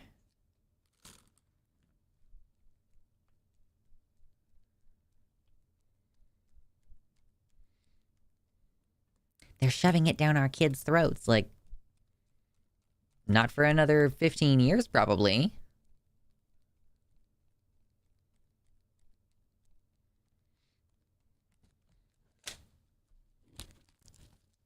Having a fan is so great. It's so fun to gesticulate with a fan. I want one that's, like, this big, though. You know? I want a fan that's, like, this big. Big. Just an absurdly large fan.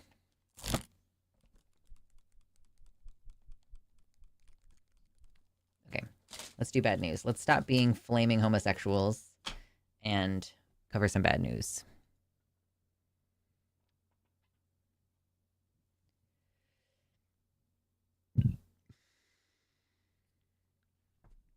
Amazing.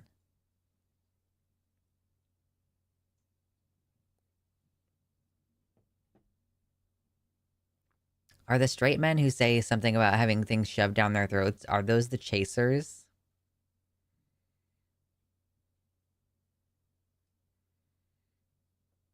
I love flicking my fan open and closed. Such a good feeling. That's what I'm saying. You can just do so much with this. It's, you know, you've got so much to do. So much to see, so what's wrong with taking the back streets? And fabulous. I think it would be great to have a fan that says cunt on it. That might be pretty cool. That might be pretty fun.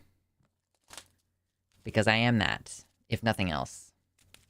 Ooh, we're so close to 100 likes today. Can we just get 6 more? Can we eke out 6 more likes today? Oh my god, I need to cut my hair. I actually just cut the ends, but I mean, like, I need to cut the side of my hair.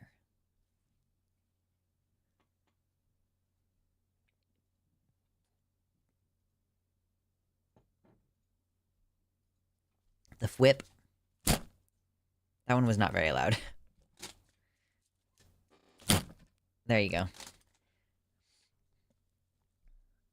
Glinner is a chaser. Listen, we already covered it. You don't have to tell me. Although someone pointed out that It could have just been anybody who made an account with that username, but it's more fun to go with the narrative that Glinner is a chaser. It's much funnier. Way funnier. Okay.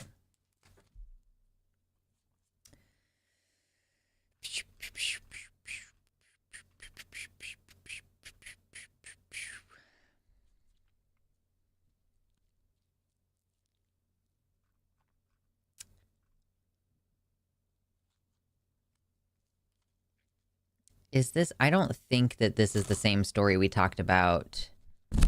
I don't know. This might be.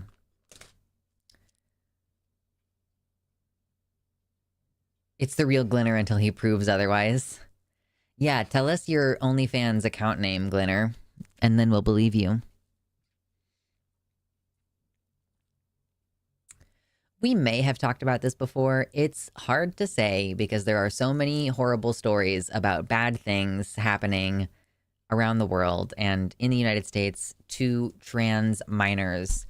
But today, we're going to be discussing a story of a transgender teenager who was an athlete in Florida and how she has gone from being beloved by her classmates, and now she is basically like been forced out of high school and is having to do school from home. So let's look at this article. The one that I found a link to was on Yahoo News. Yay! These are the parents, wow, talking about how their kid like has been investigated and it has basically destroyed her daughter's life in the sense that, you know, high schoolers, teenagers, they have all these things that, you know, they create normalcy for them, and all of the normalcy is just gone for her. A Florida public school employee, so this mom was a teacher. She faces firing potentially because she allowed her trans daughter to play girls' high school varsity volleyball. I think varsity or junior varsity. And yeah, she is now calling out the people who outed her child, saying this week that the ensuing investigation has destroyed the girl's life. She says that her daughter was thriving at Monarch High School in a suburb of Fort Lauderdale when an anonymous tipster notified the Broward County School Board that the 16-year-old was playing on the girls' varsity volleyball team in apparent violation of state law. Because back in 2021, the, quote, Fairness in Women's Sports Act now bars students who are trans basically from participating in the sports team that they want to play on. But I think it might even specifically target trans girls. That November tip launched a school district investigation that has led to Norton facing the possible loss of her job as a computer information specialist at Monarch because she allowed her daughter to play. Investigators also said that she did not, as part of her job, change the child's gender on school records back to male from female as required by district policy. Basically, this mom is a baller. Like, this mom is an absolute baller, you know, supporting her child, helping her remain stealth, allowing her to play sports, covering for her and everything. That's an accomplice. We don't need allies, bitch. We need accomplices.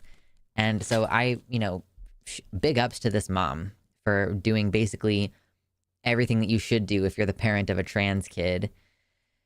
She goes on and says she tells the school board that her daughter had been elected freshman and sophomore class president. And that's like a student vote. So she was beloved by her classmates.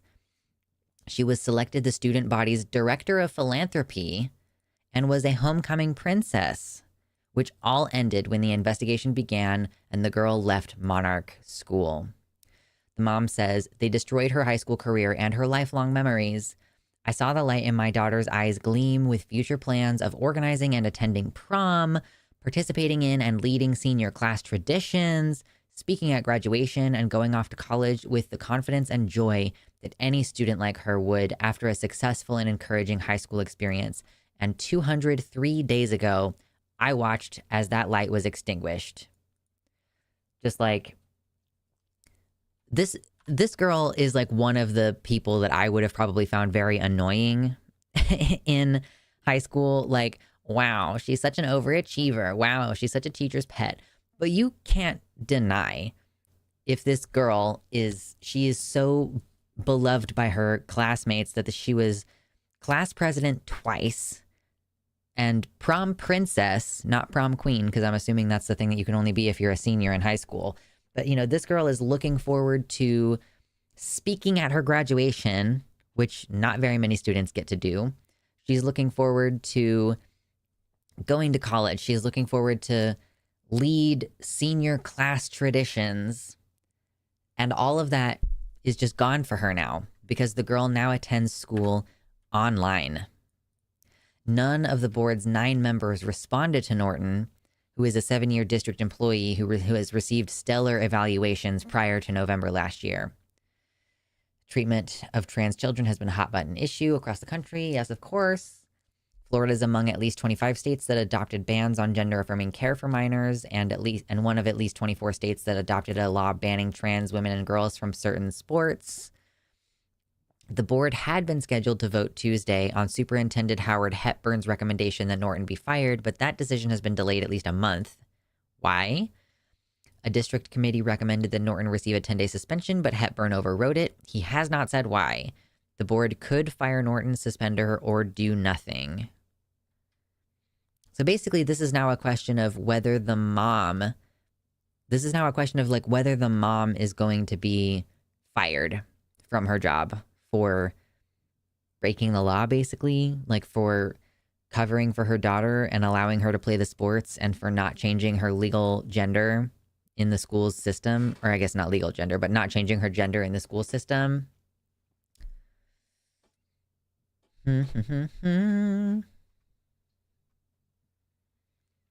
Broward is apparently one of Florida's most politically liberal counties, with twice as many Democrats as Republicans, with a large LGBTQ plus community. One of the board members contacted the district's police department after he received the tip.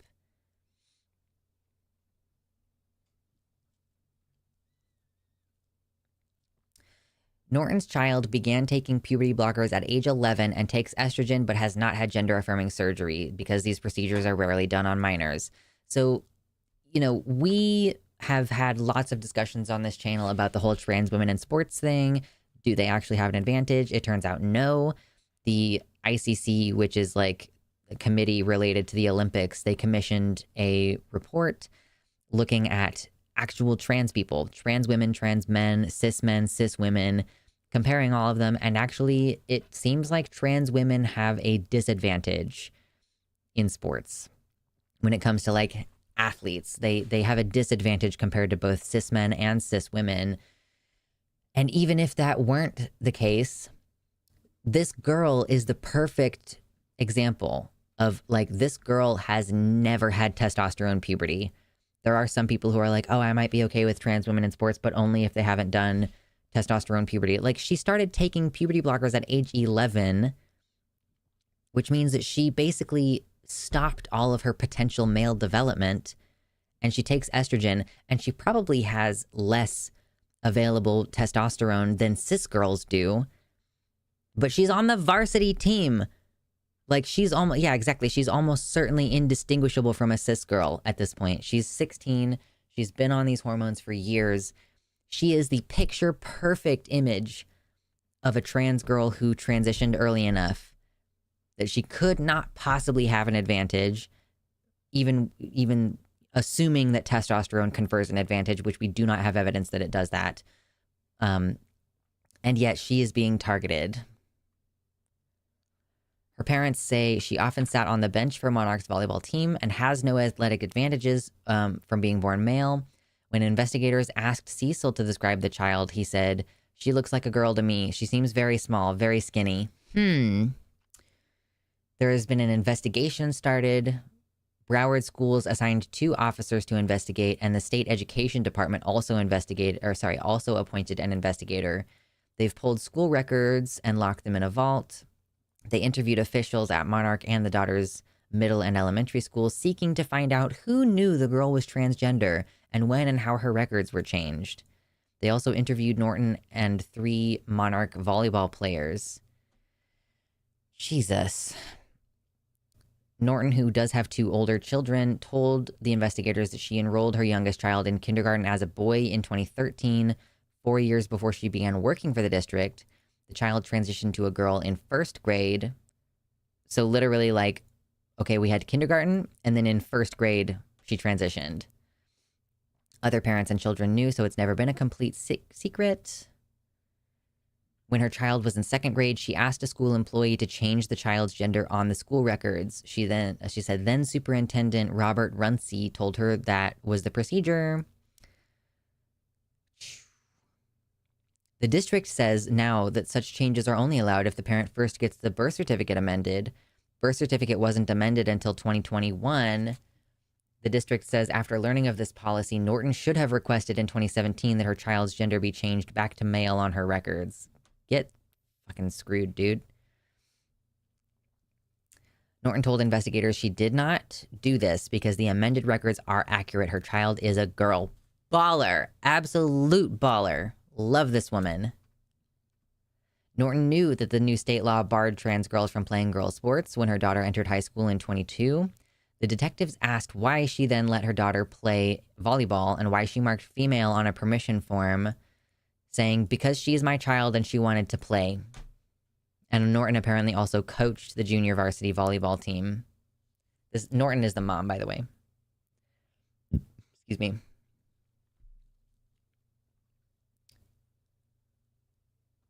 When investigators interviewed the Monarch volleyball players, they said the team did not change clothes or shower together, so they were never disrobed with Norton's daughter. All three said they knew or suspected Norton's daughter is transgender, but it didn't bother them that she was on the team. The Knights went 13-7 last season. One girl said, I didn't really have a problem with it because I didn't think she was a threat or anything to anyone else. Yeah, skinny little trans girl who has less testosterone in her body, or less testosterone being, like, taking effect in her body because of, like, you know, this is what the blockers do. Yeah, well, lovely use of police resources. Like, yeah, this girl is not a threat. She's just incredibly well-loved and talented. For her to have, like, disadvantages, according to the statistics that we have access to, trans girls are disadvantaged. And on the junior varsity team, and, like, her teammates being like, yeah, I'm fine with her being on the team. What's the problem here? Class president twice. Prom princess once. The current situation, like this article, is about her mom and the deliberation over whether she should be fired, but none of this is going to impact whether this girl gets to go back to high school. She's working on high school at home online after having a rich and fully fleshed out high school experience. I was nowhere near as well loved by my classmates when I was in high school. Like, I did not have nearly as much social capital as she does. I can't imagine being like, I'm fully integrated as a trans girl. Some people don't even know. The only people who know are people who went to elementary school with me in first grade. And then to, like, lose out on all that. And another thing that I always feel is worth pointing out in these situations is that this girl could have gone on to the varsity team and could have gotten scholarships for college. Like, one of the things that happens, and whether it's inadvertent or whether it's part of the intentional process, is this girl is being denied broader educational opportunities because she's being denied access to high school, like the normal stuff that you would be able to do in high school, where you could, you participate in this and you could get a scholarship. You do this and you could get a scholarship. Like, and it's obviously an inferior educational experience. Well, I don't know, thank goodness she's not exposed to COVID all the time anymore through school, I guess. But that there is a social loss to not being able to go to school with all of your classmates, especially if you were already well socially integrated. People liked you enough to vote you class president twice.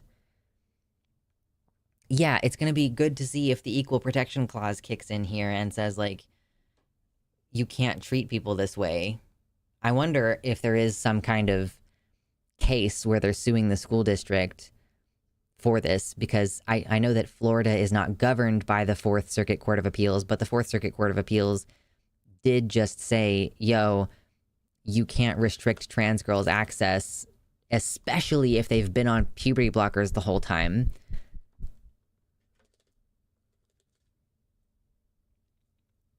Yeah, this girl is smart, well-liked, and decent at sports. How threatening. That's a good question. What other situation would a parent get fired for not outing their child? Yeah, the denial of access to scholarships. Like, she's gonna have fewer college opportunities because of this. And we can, we can keep our fingers crossed that whatever, like, investigation thing or the lawsuit clears up so that she can spend her senior year.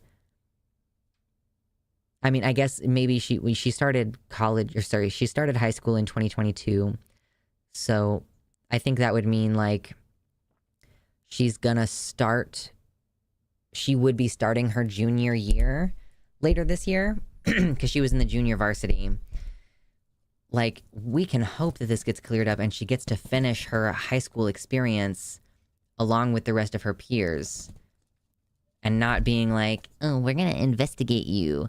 We're going to pull all of your records. We're going to go ask people what was going on when you were in elementary school like 10 years ago.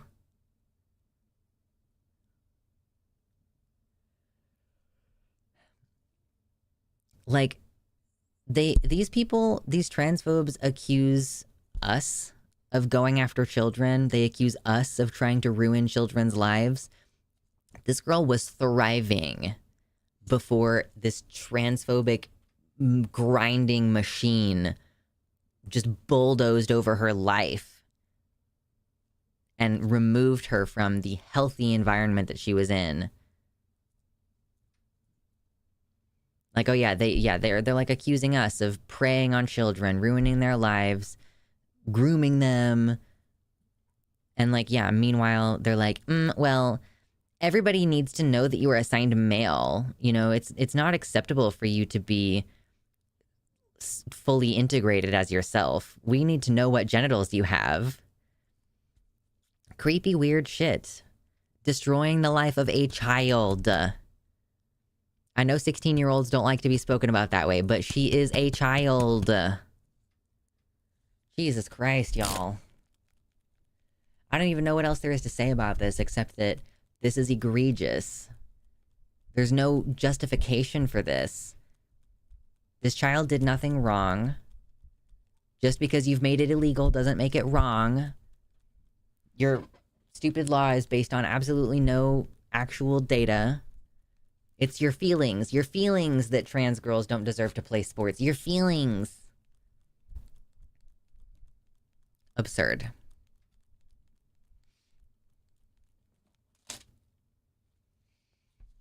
I'm just mad. There's nothing else I can say about this.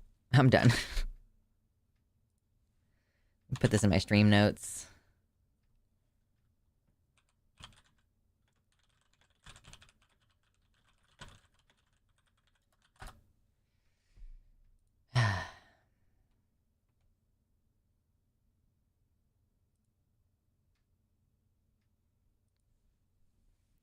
Ruining the futures of children to own libs. True.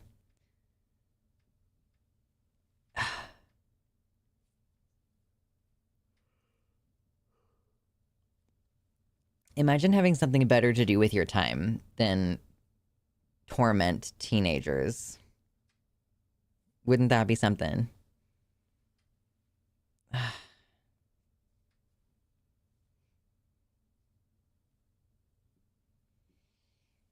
I did see that DeSantis he's about to run into his term limit, though. So that's good, at least. He's about to not be able to run for governor again there. Unfortunate that he did not manage to get the presidential nomination. Too bad.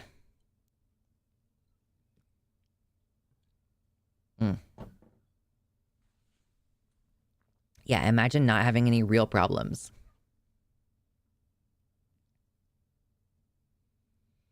Leftists who don't vote for Biden to, quote, own the libs are also annoying.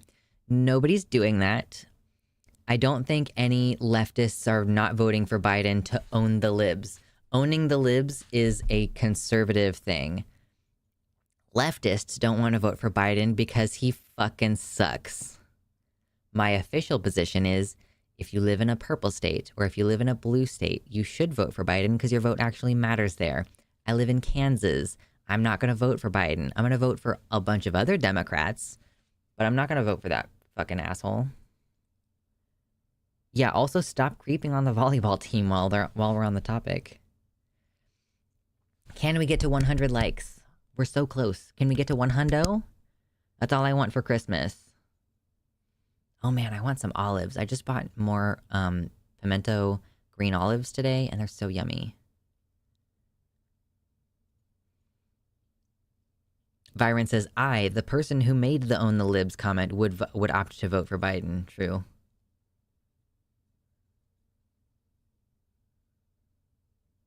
It's unfortunate that the son of a bitch changed the Florida Constitution, which allowed him to run while staying governor. Yeah, dumb. Yeah, remember when people worried that DeSantis was more competent than Trump? Wouldn't voting for Biden matter more in a red state on the off chance it matters? If you live in a state that has never come close to being purple, your vote doesn't count. There are Republicans in California whose vote for president just doesn't matter. There are Democrats in Kansas whose vote for president just doesn't matter. There's no possible way that... But the thing is that if you think your state is going to go blue, it could slip if you don't vote for Biden. So I say blue states and purple states should vote for Biden. Red states, there's no fucking way that things are going to tip over enough. I don't care. Woo! 100 Christmas presents! We got to 100 likes. Excuse me. I live in Kansas and I'm going to vote uncommitted for president. I'm not going to abstain. I'm going to vote uncommitted or Harambe or something for president. And then I'm going to vote for a bunch of Democrats down the ballot. But I'm not going to fucking bother voting for Biden.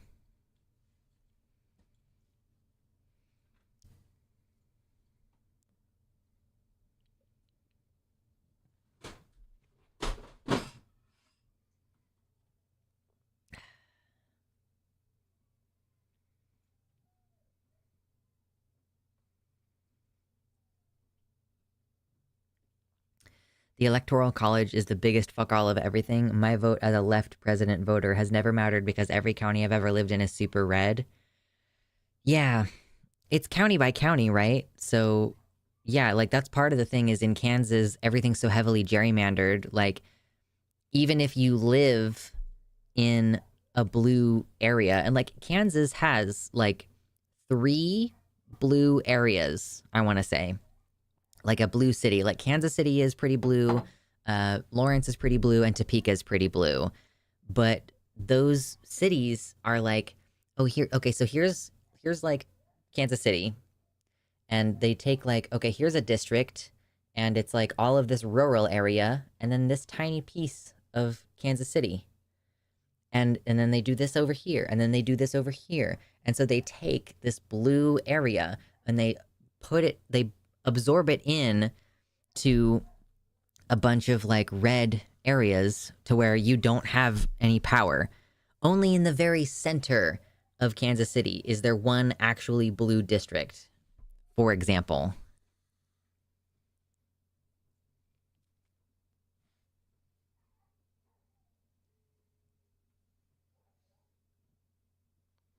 Even in a blue Oregon, where I live personally, will come in red votes for Trump. Yeah.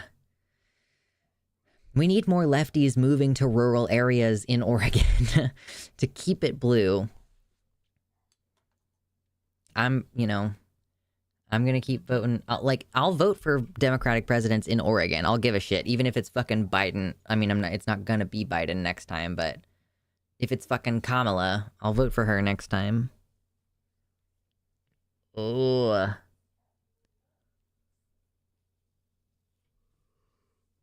Ugh.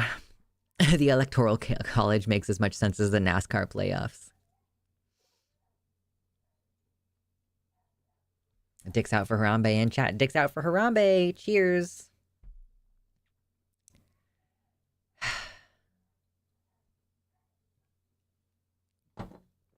Absolute pointless theater. Good grief.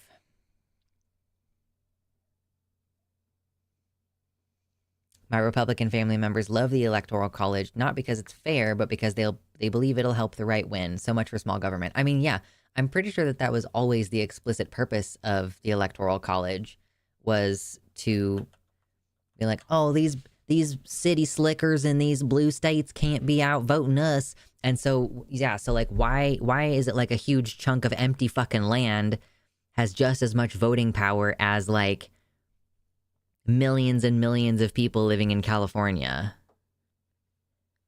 Yeah, the Electoral College gave slave owners disproportionate power, among other things. It was never intended to be fair. It was intended for the rural communities to rule over the actual population.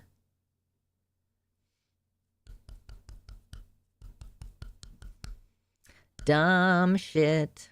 Dumb, annoying shit. But hey, we made it to 100 likes today. We had a nice, chill first 2 hours of the show. It was a great time. That's what's important.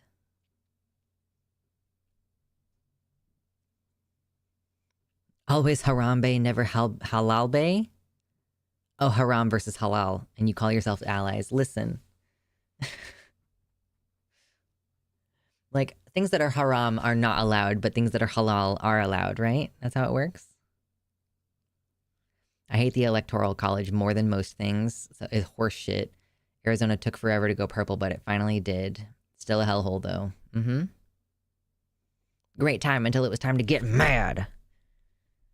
Don't get sad, get mad.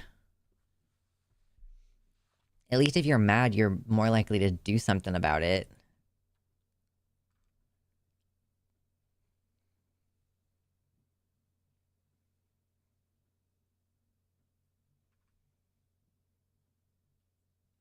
Meats out for Halal Bay.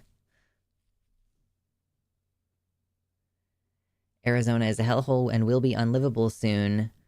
Northern Arizona only has enough stable water for 1 million people, and most of them already live there. Halal is like kosher. Okay, that's what I thought. It's like it was prepared in a certain way or something along those lines. I don't really know what halal means. But I know that it means okay. Oh no, there's a kink. Oh no, there's a knot. There's a full-blown knot in my hair. Where's my scissors? Meat's out for Halal Bay. People have a lot of guns, so people should avoid northern Arizona after it gets hotter. Yeah, that's where the water wars are going to start in the United States. Arizona. Or Texas. It could go either way. I think I was just reading something about how this was predicted before people even, like, as people started to settle out west in all these different arid locations, there were predictions in, like, the 1800s of, like, hey, we can't irrigate all these places. There is not enough water to irrigate these places. But now people live there, and people are born there, and like most people, they stay near where they were born. So there's just, you know, and expecting people to move, while it may be the only choice that they reasonably have, like it is difficult to uproot your life. You know, I'm about to find that out personally. Arizona, at one estimate, had 15 owned guns per individual resident. I've had 3 dreams recently where I was handling a rifle up close and personal, and it has me thinking more about owning a rifle, which previously I used to have too much suicidal ideation to consider owning a firearm, but now I'm like, I'm fine. I don't have days where I'm like, oh, maybe I'll kill myself.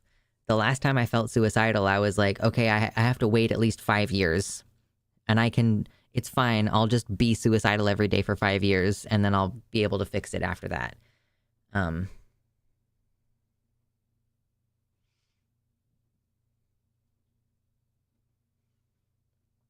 Yeah, the arid zoners are also likely to become climate refugees. What are your thoughts on Republicans who call us hypocrites for supporting Muslims, considering that we are queer? Specifically, what should I say to them?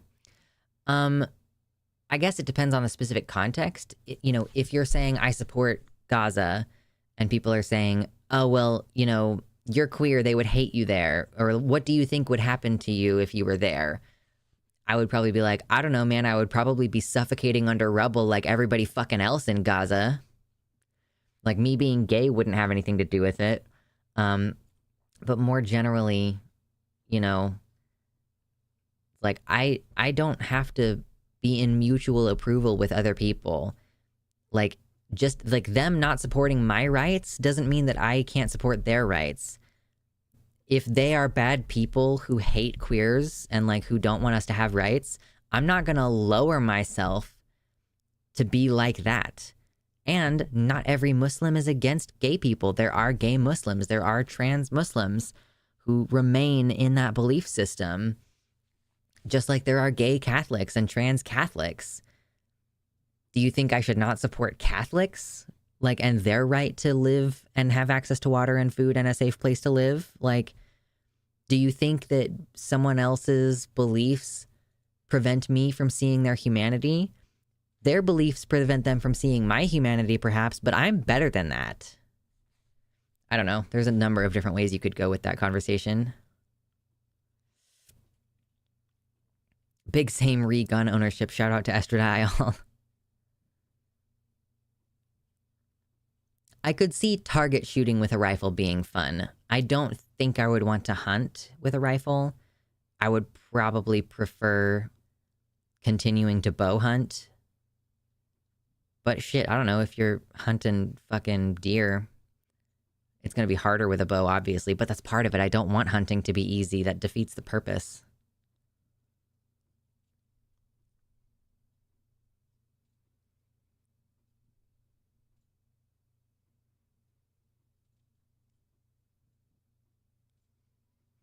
Children just heard what? I just said a number of things. Having moved across the country quite a few times, the key is having a handle on what you're doing after you're there. I mean, yeah. I'm gonna rent a place and then try to find a house. That's pretty much the plan. Elk dangerous with a bow, moose too. I have no interest in hunting moose. Jesus Christ, those things are huge. Get a Mosan Nugget, hard to hurt yourself with it as far as anything. Has a 762 by 54R shell, so a bit bigger than the AK-47 on the powder pack. You can hunt large game with it, and it has a 5-round on a bolt action. Normal body armor won't stop it as an FMJ. The suicide with gun part? Oh, yeah, but I'm saying, like, I used to want to kill myself, but I don't anymore. I think if you are a person who wants to kill yourself on a regular basis, you should not own a gun. My personal opinion. Because all it takes is the one bad day. But I don't feel that way anymore, so I feel more confident that I could be a responsible gun owner. You know?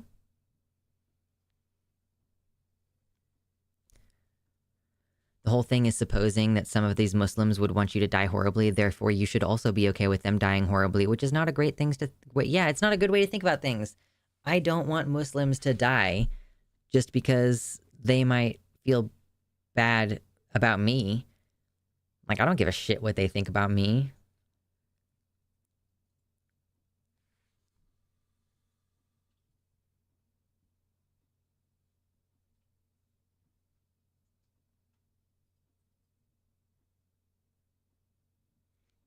Like, do I want Christians to die because they think that I shouldn't have the right to be married, or that I should die because I'm queer and trans? Like, I don't give a fuck. I don't care.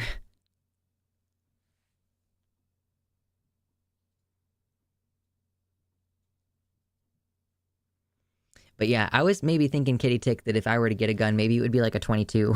You know, like maybe to start with just a 22.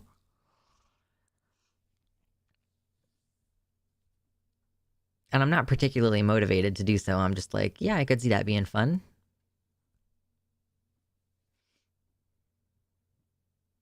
I have difficulty imagining a situation where I can harvest a dead moose and need it for food.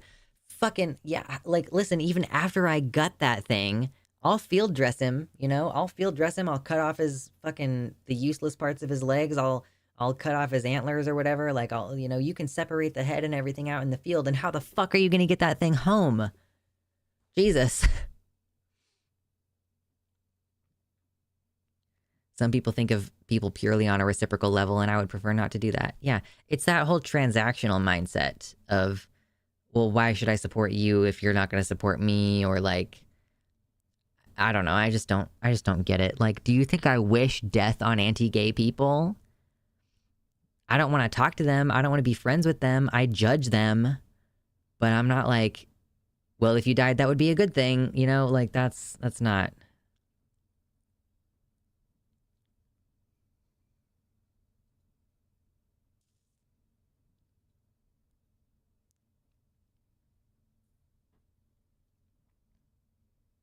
You really got to be out there with your truck and like an ATV and like 2 additional people to drag that moose back.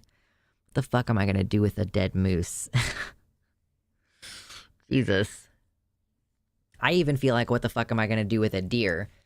If I shoot a relatively small doe, I feel like if I field dressed her out there and I had some like straps or something and a sled, I could sled pull her out of the woods.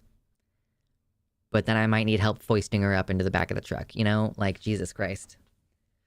Excuse me. Excuse me. So, anyway. I'm not a gun person yet.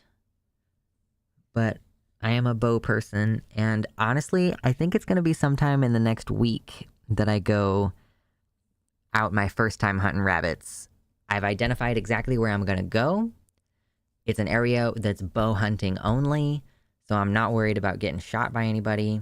I already have a high-vis vest, and now I've got a little list, a little handwritten list. I'm like, okay, I need a first aid kit. I need gloves for when I'm dressing the rabbits. Obviously, I need to bring my knife. I'm like, do I maybe need a cooler/ice to put the rabbits in once they're dressed so that I can transport them home, maybe? I need some way to carry the rabbits before I dress them. I think the first time I go out, I want to catch 2. I want to shoot 1 rabbit, and then I need to do something so that I can carry it around for like another 10 or 15 minutes while I'm shooting the second rabbit. And then I need to get those both to a place where I feel comfortable dressing them. And then, yeah. I'm going to make a video, too, when I do all this. You're going to dress up the rabbits. The term is field dress, and that's when you gut them and skin them.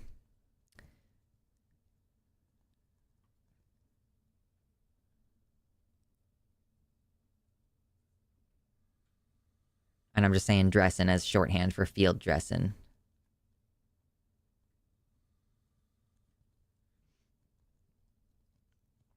With a whole moose, using deep freezers if using electricity, or a bunch of salt to preserve the meat, or smoke/dehydrate it quickly and done right. I mean, I understand how to store it. I'm saying, how the hell am I going to get that guy out of the woods? Are you kidding me? Hunting a moose? God, how much does a moose weigh? How much does a moose weigh? How much does a moose weigh? The lowest end for a female moose is 440 pounds. Look at that. A male moose weighs anywhere from 840 to 1,500 pounds, and a female weighs anywhere from 440 to 1,100 pounds. How the fuck am I going to get that out of the woods? Even if you gut them, like, how? So, yeah. It would be a hell of a time. Moose also stink and taste nasty to me. Yeah, and I'm just entering this world where I'm about to learn what the term gamey means. Everybody says, oh, you know, it's a little gamey. Like, what the fuck does that mean?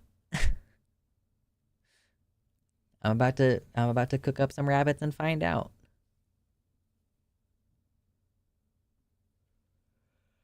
All right, y'all. We're hitting that 4-hour mark. I'm just shooting this shit at this point, so we might as well wrap it up for now. No flexing today, no buffness today, unfortunate, but I'm sure we'll live to fight another day. I am planning on seeing you all on Sunday. Unless something crazy happens, but that's the plan. And until then, have a good end of your week, have a good weekend. And, you know, as usual, don't get in trouble. Or at least don't